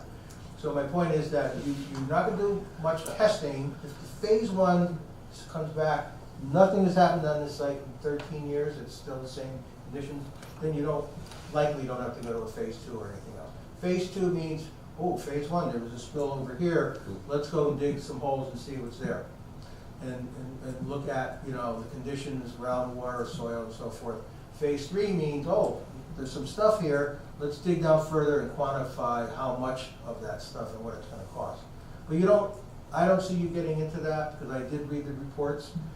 This is considered an establishment, which is the higher level of cleanup in various aspects of the site. I don't know, I haven't walked the site, so I might have played golf there a long time ago, but you know, I suck, so I was probably in the woods somewhere. So, but the point is, it's important for you to have a little base knowledge, because when it comes back to you, and you're representing your constituents, the phase one will definitely have to be redone. That's the only thing I would strongly recommend you just do that, because it's going to prevent problems for you later. The rest of it is community involvement, and I won't read through all of it, but basically to prioritize what's the most important thing for the town, or things. It could be breaking it down. So if you go to the last 2 pages, it pretty much tells you what you can put in the grant. Now, I haven't seen the grant yet. I know it's being worked on through the First Selectmen's office and with Tony, but I will take a look at it and, you know, give some input. I've written many of them. I wrote one similar to this in New Milford, Connecticut back in September that got funded. The most you can apply for is $200,000. They only have $1 million for this category statewide, so I always invite people to apply for only what you need. Don't always go for the max, because, you know, then it shows you're really doing your due diligence. You may end up at 200. I don't know what it's going to be. I haven't seen any information. So all these activities can be applied for. And again, in my role as an advisor to the First Selectmen's office to the town, that's the perfect role for me to say, you know, I don't know, number one, don't do you know, limited phase 2. It's not necessary. But some of these other things you definitely want to look at a cost-benefit analysis in terms of tax revenue. Look at conceptual ideas. Look at your zoning regulations. You know, what would be like a big, you know, red flag if you were interested in a certain kind of development. These are all the things that are eligible. The citizen participation and engagement, a consultant would come here and do it, and they have to get paid to do it. So, you know, you would have to build a budget around it. I do a lot of community engagement. I've done a lot actually in New Hampshire and Maine over the last 6 months, and it's time consuming, but important. So, you know, when the budget goes together, I will advise Meek and Tony about the line items and so forth. And that's pretty much it. Those are the eligible activities, and, you know, and I look forward to continuing, you know, working until February 28th, right before the grant goes in. And then, and if there's a question, there's always questions from the UCD on applications. Sometimes they already know the answers, but they're testing you to see if you really know the answers. But they always have some questions, and I would be available to help. That's it. I have a couple questions. One of the things you said was going out to bid for a consultant to help. Is we would have to wait to be awarded the funds before we could line up a consultant for that? I would do that. Okay. I would wait. Okay, so that was one thing I wanted to understand. And And I'm sorry, then, how much time did you say that was? So if the award was on June 1st, just pick a date, you know, give them 3 months. At least another month or 2. But if they award you, then they send you the letter, then they come with a big check, you know, and then, but then they give you a proposal for something you've already proposed, but that's, you know, that's the way the state works. And then once you send the proposal in, how you're gonna administer this is what they're asking you for. That's not even the contract. So I'm gonna say 2 months out from the award, July, August 1st. So Okay. once you have the award though, June 1st, you should probably start preparing an RFP of some kind. great. So another question for you. In the document, it talks about cleanup and reuse. And I'm wondering whether the term reuse is strictly understood to be the previous uses of this property. We're going to reuse in the same No. way. Okay. That's the point of the community involvement is Right, so the options would be open. Correct. And then my other question there, though, and you probably heard some of that previous conversation about what a map looks like when people in the town hear that we're talking about the country club property. Would we potentially have the entire parcel as the area that's being put through this process? Or would we make it where we know there is some, like we have that? Very good question. Okay. All right, so my experience with these things is that if it makes sense for you to say, you know what, we'd like to split the baby and break it in two, or, 1/3, 2/3, and you wanna reserve some space for that, let's say you really wanna do solar. And you wanna use 2/3 for some kind of development or whatever use it's gonna be. You come back to them after this and that's the outcome, you're gonna subdivide the property. You probably create zoning problems when you do that, but that's another story. But you can do that. That's their point. How are you gonna reuse the property for the community's benefit, even if you break it up? And then when we say how are we gonna use the property, if we're gonna keep it as open space, that's also a use, right? That's what? It's also a use, or is it not? Well, technically, if that's what you wanna do, if you just had a big park, they'll probably be a little disappointed, because it is the Department of Economic and Community Development, ultimately. But if that's what you wanna do, and you show that's the highest and best use for that property, they're not gonna take the money back or something like that. So in terms of if the public has an expectation that some portion of this property is gonna be a park, should we try to figure that out now and only apply for the portion No. of the property? No. Because we need to analyze the Yeah, whole you property. need to analyze all of it and get public input. If you had 50 people show up at a public hearing on this, and I would imagine you would, the way you publicize things, anybody publicizes things, and they all wanted a public park, but you knew you wanted to do solar over here and maybe break off a piece for some kind of development. And again, I don't really have the sense of it unless I walked it, because he was mentioning ledge and wetlands, and things like that. That's okay. They want you to take, the idea of this grant is for you to decide now, if you want to make it a park and you want to go back to them for money later, probably not. But then you have a park. Wait, if we went back to them for more More economic money development? for more, like build out. Oh. Yeah. But if you want to make it 100% a park, or 50% this and 30% that, 20% that, and you show it in the work that you did because the public wanted that, that's perfectly fine. Okay, so it wouldn't be binding, again, it wouldn't be binding, and it would just be the optics, Mika, of people will see us putting this whole thing into a process that says it's gonna be used for economic development, but we're not necessarily gonna do economic development on the whole parcel. No, that's sort That's the of in part the messaging, that's the, Yeah. it's really, I think the big thing to emphasize is that it's the Department of Economic and Community Development, not the Department of Economic. Good, very good. So, in that context, when doing cost-benefit analyses, are considerations made to monetary gains, monetary values that aren't applied to economic things? Like, there are ways to account for the monetary value of green infrastructure and the cost it saves people and communities in many things, in clean air, in heating and air conditioning, in infrastructure control, like flood control and things like this. Anything that you define as a cost and a benefit to the community is okay. Okay. So in other words, if you kept it as a public property, your public works department can spend money there. You get to clean it, mow it, whatever you have to do. Sure. So that's a cost, but the benefit will be that you don't have to do something else somewhere else. I mean, it's really how you define cost and benefit. It's not like if you know the term real estate, it has to pencil out like it has to be a profit and a loss. It's not like that at all. But there's gonna be a cost if you own it, or there could be a benefit if you own some of it and you have the solar lease, which would be a revenue. So integrating, like I'm listening to him saying it's gonna be 6 months before he has, he gets to the next level and they're gonna be doing that. That's actually perfect timing in how this turns out, because you have 2 years to do this, don't forget. So he's gonna give you the information in the fall, let's say, based on what he was saying, listening to his presentation.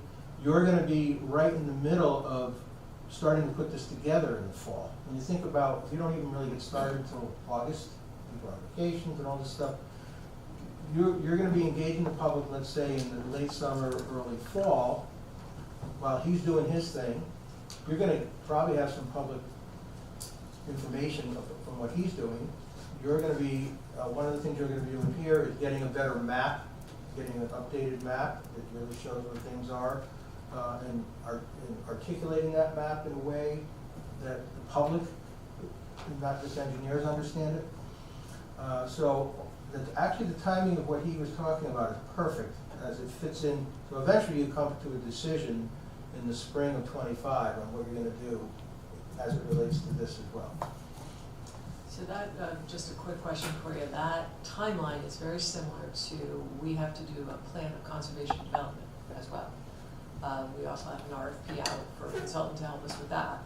Do you see these brownfield projects as part of POCD process, or is it just has to happen when it happens? No, I see brownfield as an important part of POCD, actually, because they're assets. They could, let's say, sometimes remediation is capping something. You need more parking somewhere. It could be lots of things. If you need to increase, I'm just making up stuff.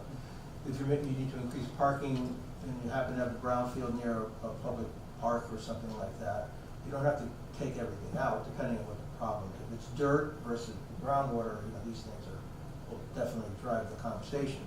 But brownfields are an important part, and it sort of depends on where they are and how many you have. Like in Hamden, I started a development corporation during my time because we were completely built out as a town. There was no place for developers to come in. Yeah, current owners could expand and improve, but there's no place to build anything new unless you got rid of the brownfields and made it available. And that was the focus, so that became part of the POCD in certain areas. I don't say that you have that problem because I don't know town well enough yet to know that. The question about the resolutions, the grant had it as a 10% match. That's correct. So what is the difference in the number that we're seeing for what we have to reserve for fiscal year '24 budget? We have it in the budget already in terms of the max is $200,000. Right, so 20,000. If They this apply is, for the max. right, this says, Correct. they'll authorize up to $33,245. I just didn't know what the difference So is. 33,245 represents what we have in the budget currently for the consultant for the country club. So assuming that these projects are tied together, that's what that matches. Gotcha. There's nothing stopping you from putting in more than 10%, though, I'm just saying. So are we out of compliance by already having gone through the RFP process for the consultant? No. Okay. Oh, Cool. at the end. No, there's gonna be certain, I don't know what Yes. your RFP said, but my guess is there's other boutique services you're gonna need that I don't know if your current consultant can provide, but you could do more than one service, you can do more than one RFP. I don't wanna say the burden of the town, but if there's something that's really important, like the economics part, I'm working on a project in Claremont, New Hampshire. And there's a woman that I work with who's a consultant who does real estate and demographic analysis. God bless her, I don't really want to get into that stuff, I'm more on the build out part of it. And I bring her into everything I do, because she's excellent. And so she's just doing the economic piece. So your cost benefit analysis is much more sophisticated when it comes down to it than you're even thinking or I'm explaining. So you could do more than one RFP. I'd probably sit down with Vika and Tony and look at the previous one and see where you can get other services if you need here. So, and this is all work that needs to get done before we submit it on March 1. The resolution is the only thing you need to do, and then they have to finish the grant. Right, so we would be potentially, I'm sure you want to get to a motion because we've been talking for a while, so the motion tonight is to authorize you to submit it and all this figuring out exactly how much we're applying for and what kind of services and all that, that has to be in the grant, and that has to be done. Well, the numbers have to be in the grant. All the services do not have to be in the grant. Okay. And what the grant says is, well, between now and the end of the month, is what I'll be working with them on. The resolution is what's important because it demonstrates that the town is committed and has the funds to do our 10% and we want this done. This is something we want to see happen. And and from our perspective, it's worth whatever we need to do to expedite the process and throw the resources we need at it, because it couldn't come at a better time. We're looking at doing something at the country club, and we're looking at hiring a consultant, and we've now got a resource that's could help us pay for this if we actually get it. So it's, timing is great. And Can I just ask one more Absolutely. question? And we might have the autonomy to make this clear, but when we consider the potential reuse of this property, can it be in the, will it be in the context of the landscape of the town? Meaning, is the analysis specific to the 150, whatever acres are written into the grant, and or is it specific to that site in the context of our economy, of our grand list, of our open spaces that already exist? if I'm understanding your question correctly, it's interesting you mentioned it, because this is a discussion I've had with, for example, the folks at Beecher who are looking to do a feasibility study, and the studies that we're doing at the center building for renovation of that building and country club, et cetera. So my sense is, okay, so how do we take a more holistic view and make sure that all of these things are not in any way, shape, or form conflicting with one another, or we're not operating in individual silos. We can here try to see if there's an opportunity for us to look at a consultant who can take a more holistic view and is not just looking at the country. Because we haven't hired anybody yet, we haven't outlined specifically what we want, we have the opportunity to do that. So, and I think that's important. So if I'm understanding your question, it's really important we do that, but that might not be feasible. In other words, the people we need for Beecher Road School might not have the expertise that we need for the country club. Understood. That type of thing there. So as Dale indicated, we may need to do additional. But I think it's important that we kind of make sure that we keep that in mind in terms of who we're hiring and why. I guess I don't know, there's no specific answer to that question. Sure. But I feel strongly that whatever we do has to do with that in mind. Can I get a quick budget question? So the money that we had set aside for the planner that we would potentially use here, is that this fiscal year, next fiscal year? It's from several years ago. Okay, yeah, so it's available. We could use it now. And somehow we'll continue to keep it available. Correct. Okay. Yes. So we are looking for the resolution, and Do we need a motion for we the do resolution? need a motion. We do need a motion. Make a motion. Move forward and sign on the resolution of the Board of Selectmen as presented in our packet. Second. Is there any additional discussion? The one thing I'll also mention is that I do see this as a great opportunity for the EDC to get their teeth into something as well in terms of assisting us on this, so it's really a good thing. And I'm glad we have somebody who knows it real well and is helping EDC, so, but thank you. I'll call for a vote. All those in favor? None opposed? Unanimous. Thank you, Dale. Thank you very much. Thank you. Appreciate Thank you very much. Welcome. Appreciate you sitting through everything. Okay, actually, it was good to listen to the previous person, and I actually. Thanks, everybody. Mika, to Sheila's earlier point, I do think if folks read for the remediation and redevelopment of the country club, there might be some concerned citizens out there, so for whatever it's worth. And the other thing I think is gonna be contingent upon us as we move forward is that kind of communication. Yeah. Is really truly that kind of communication. Just like, that's why I feel our conversations here are very, very important to just hash it out. Just to make sure everybody understands. So the questions you're asking are very important so people understand, you've asked a question. This doesn't mean we're developing the country Right. club. We gotta listen. So, okay, Tony, we're back. Suddenly it's 5:30 again. You were that schedule for a while. I know. All right.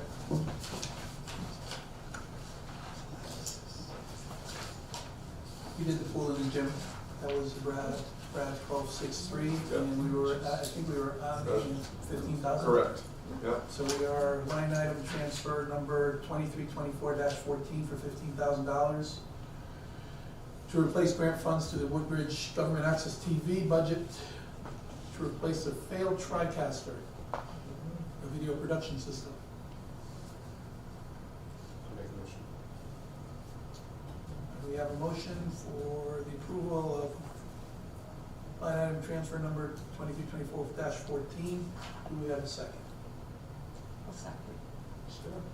I have a quick question, has it gone into motion, is it happening, is the money already expended? Or? We received the money, you sort of received money, but we haven't expended anything, we're waiting for your approval.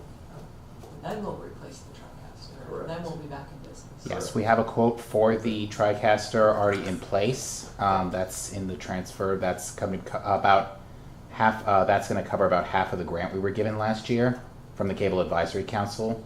So we have that already pretty much covered. We're just waiting on the green light at this point. Thank you.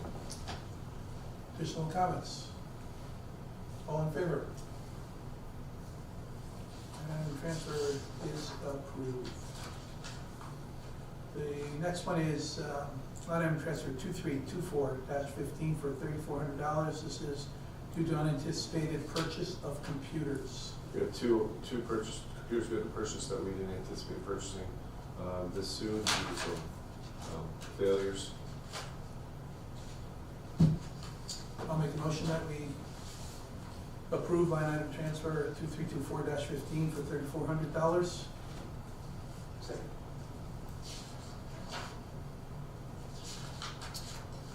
Any discussion? All in favor? Motion carries. Here goes the last one. That's it. Yep. Okay.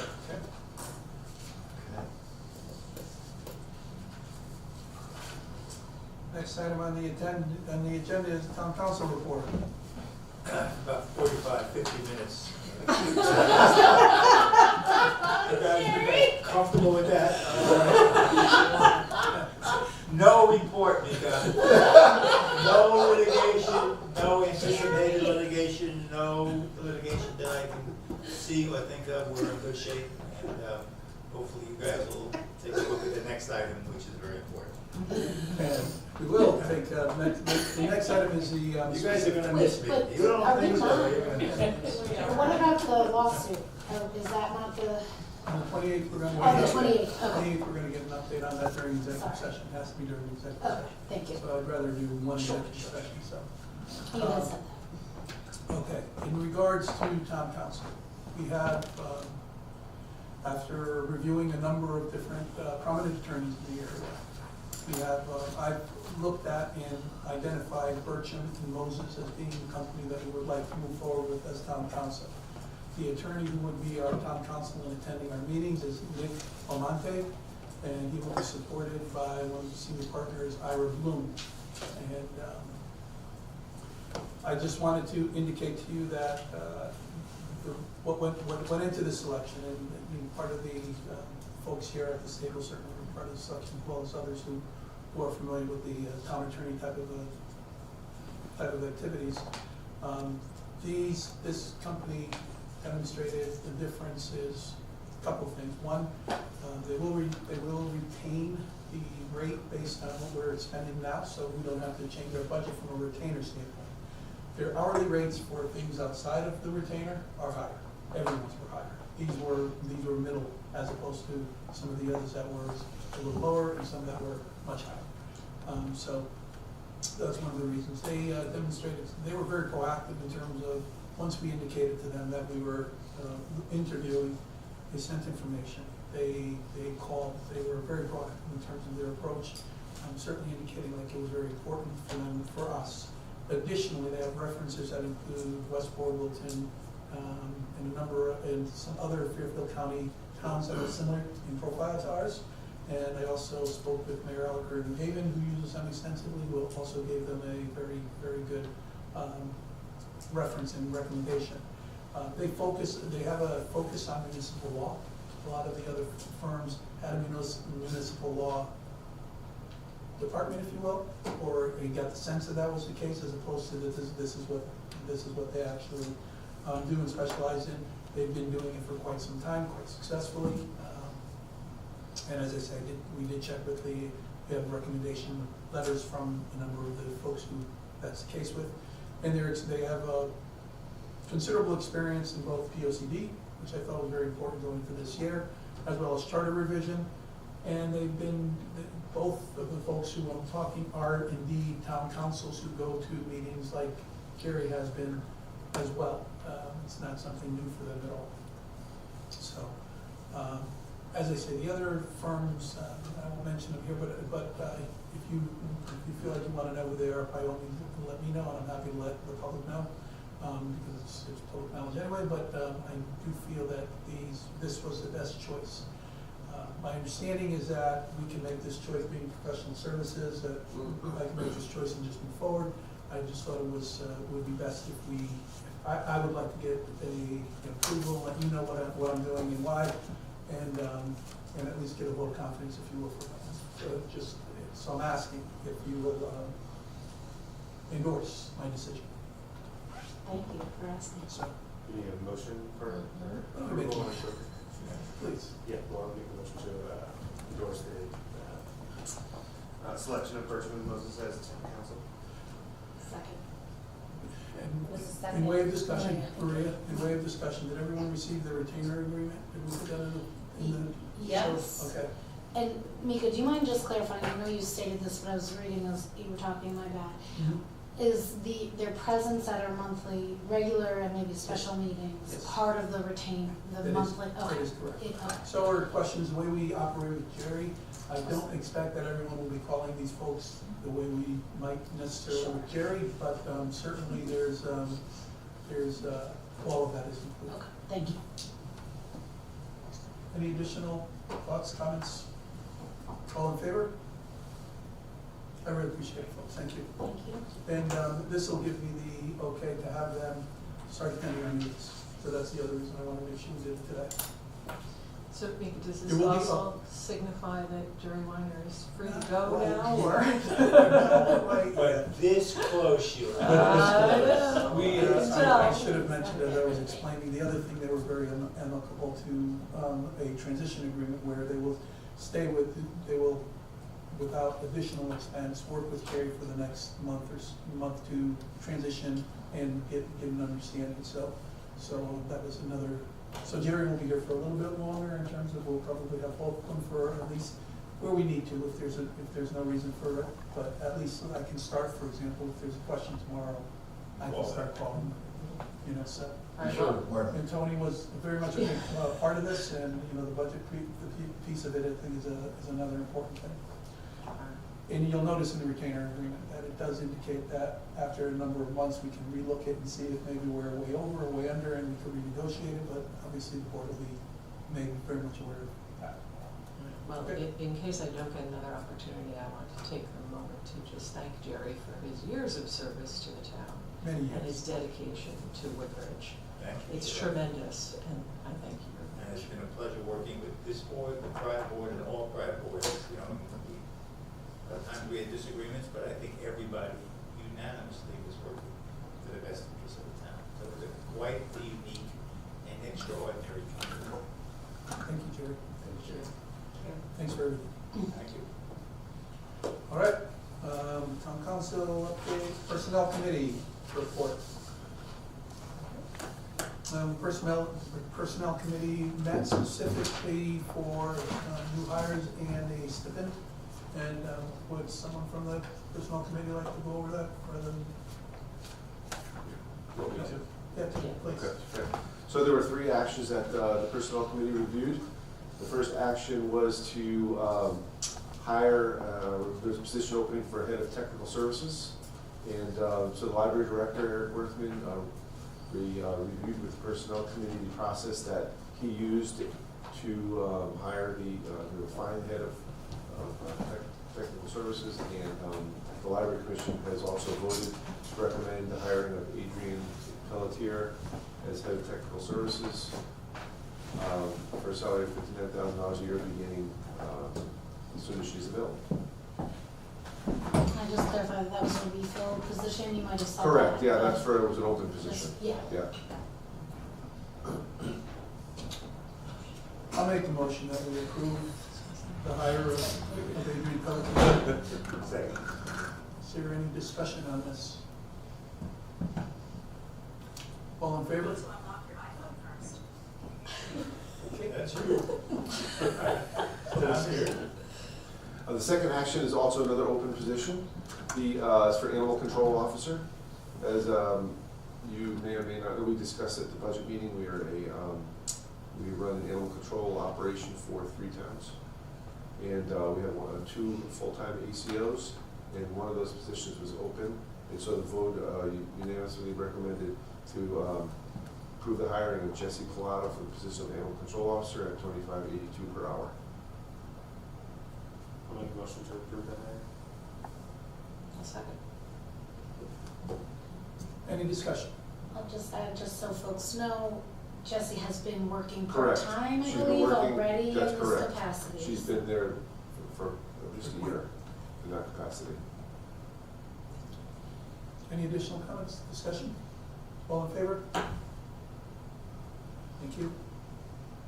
And the last was to recommend to the Board of Selectmen to approve the request to award a one-time stipend of $1,500 to Janice Innocenzi, who works for the Chief of Police for performing extra duties and responsibilities due to the extended absence of the records clerk at the police department.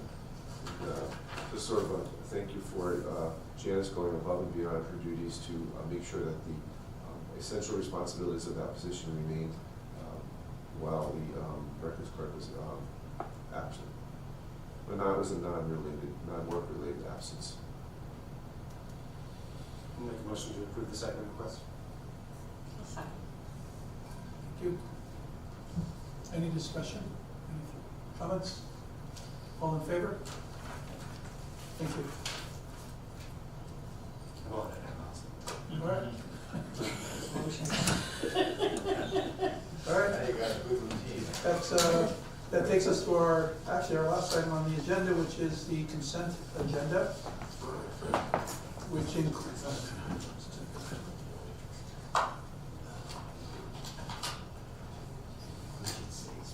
All board members have received and reviewed the items on the consent agenda. Are there any requests to move items from the consent agenda? I don't have a request, but the one from the Sarah Farmer, that has to have an 8-24 referral. So implicit in this consent agenda is that the board will be voting on referring it to P&Z for an 8-24. Do we need to add that to the item? There's no action there. Well, Let's pull it out of the consent agenda and then we can do it. You can do it either way, or we can pull it out. It just takes a second. Yeah. Okay. I just want to make it clear that you're referring it for 8-24. I just have a question with having Steve on our board. Mhm. Was he able to vote for that? I'm not gonna say he can't vote, because a person can do whatever they want, but. Just a logistical question, I'm not trying to interfere with the progress of this, just to understand. But I would expect that if it's a matter related to Massaro Farm, that he would either recuse himself or provide an indication as to why it wouldn't be appropriate or he doesn't feel it's necessary. Okay, And, we've had that discussion, so, Okay. yeah. thank you. It's good to bring it up so everyone understands what the circumstances are. And then by pulling it out, then I will abstain. We're still voting on consent Yes. as well. Okay, good point. So the other item that I wanted to talk about is the minutes, but quite late tonight. And it occurs to me that there might be an opportunity to talk a little bit more about the minutes at our next meeting when we're going to be talking about budget. And I know there's several pieces of the budget where we have people assigned to do minutes, and the question of the depth of detail. We've got to change, and we've got a different type of minutes here. The question of whether the Board of Selectmen wants more detail, less detail is fine, whatever it is. But I think if we can just leave it in here with the thinking in mind, I'd like to revisit this idea next meeting. Does that sound reasonable?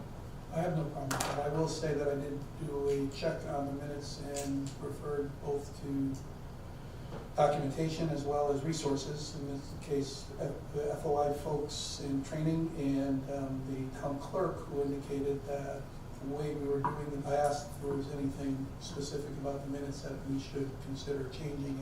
In both cases, it was not the case. And if just to be clear in terms of what you should be clear in terms of what you're Yeah, referring to. So- so my concern was mostly in relaying or referring to the videotapes. Videotapes, or the recordings of the meetings are not currently considered town records. So they're not in the retention schedule the same way as minutes are. And so we lose a little bit of detail if those videotapes disappear a year and a half or 2 years from now, and all we have in the minutes is, you gotta look at the video. So I don't know, I mean, obviously, we only need the motions, who's attended, there's bare bones minutes. The Board of Selectmen has usually always had more. The question of whether we wanna allocate resources to all that kind of minute taking or not is maybe something we should discuss in terms of what other boards are also receiving too, because some boards would end up with more minutes than we have, so.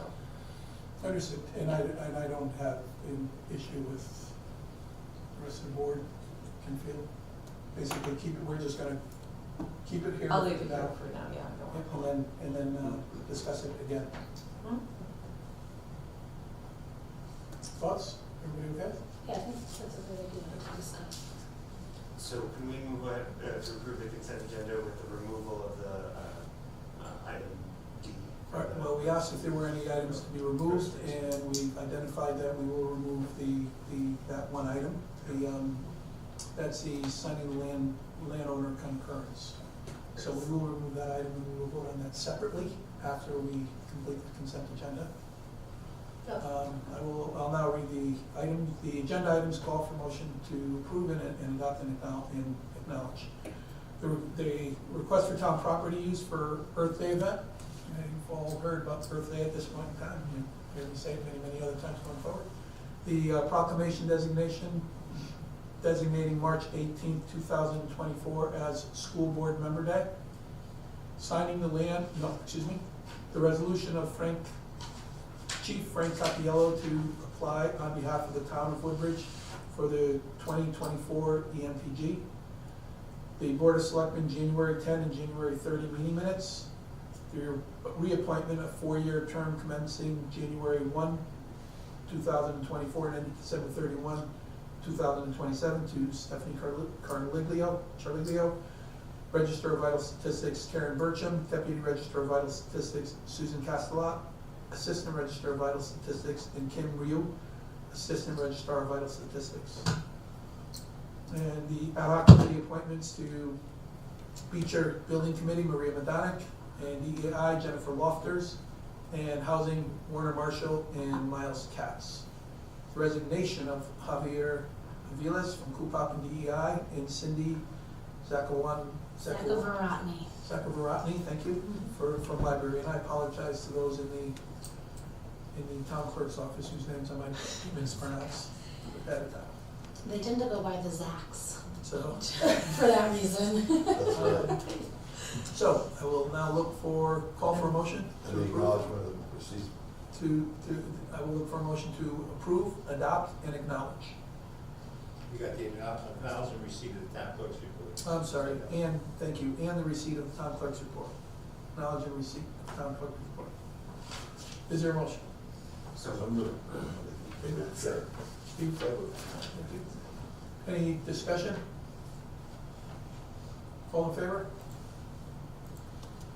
Okay.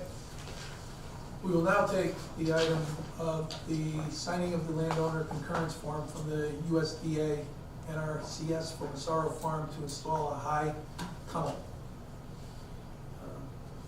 I wish I knew what that was. Right, it refers to Okay, I think you can say, Allison, the motion is approved signing the landowner concurrence form from the USDA NRCS for Massaro Community Farm to install high tunnels, subject to favorable review pursuant to 8-24 of the Connecticut General Statutes by the Planning and Zoning Commission.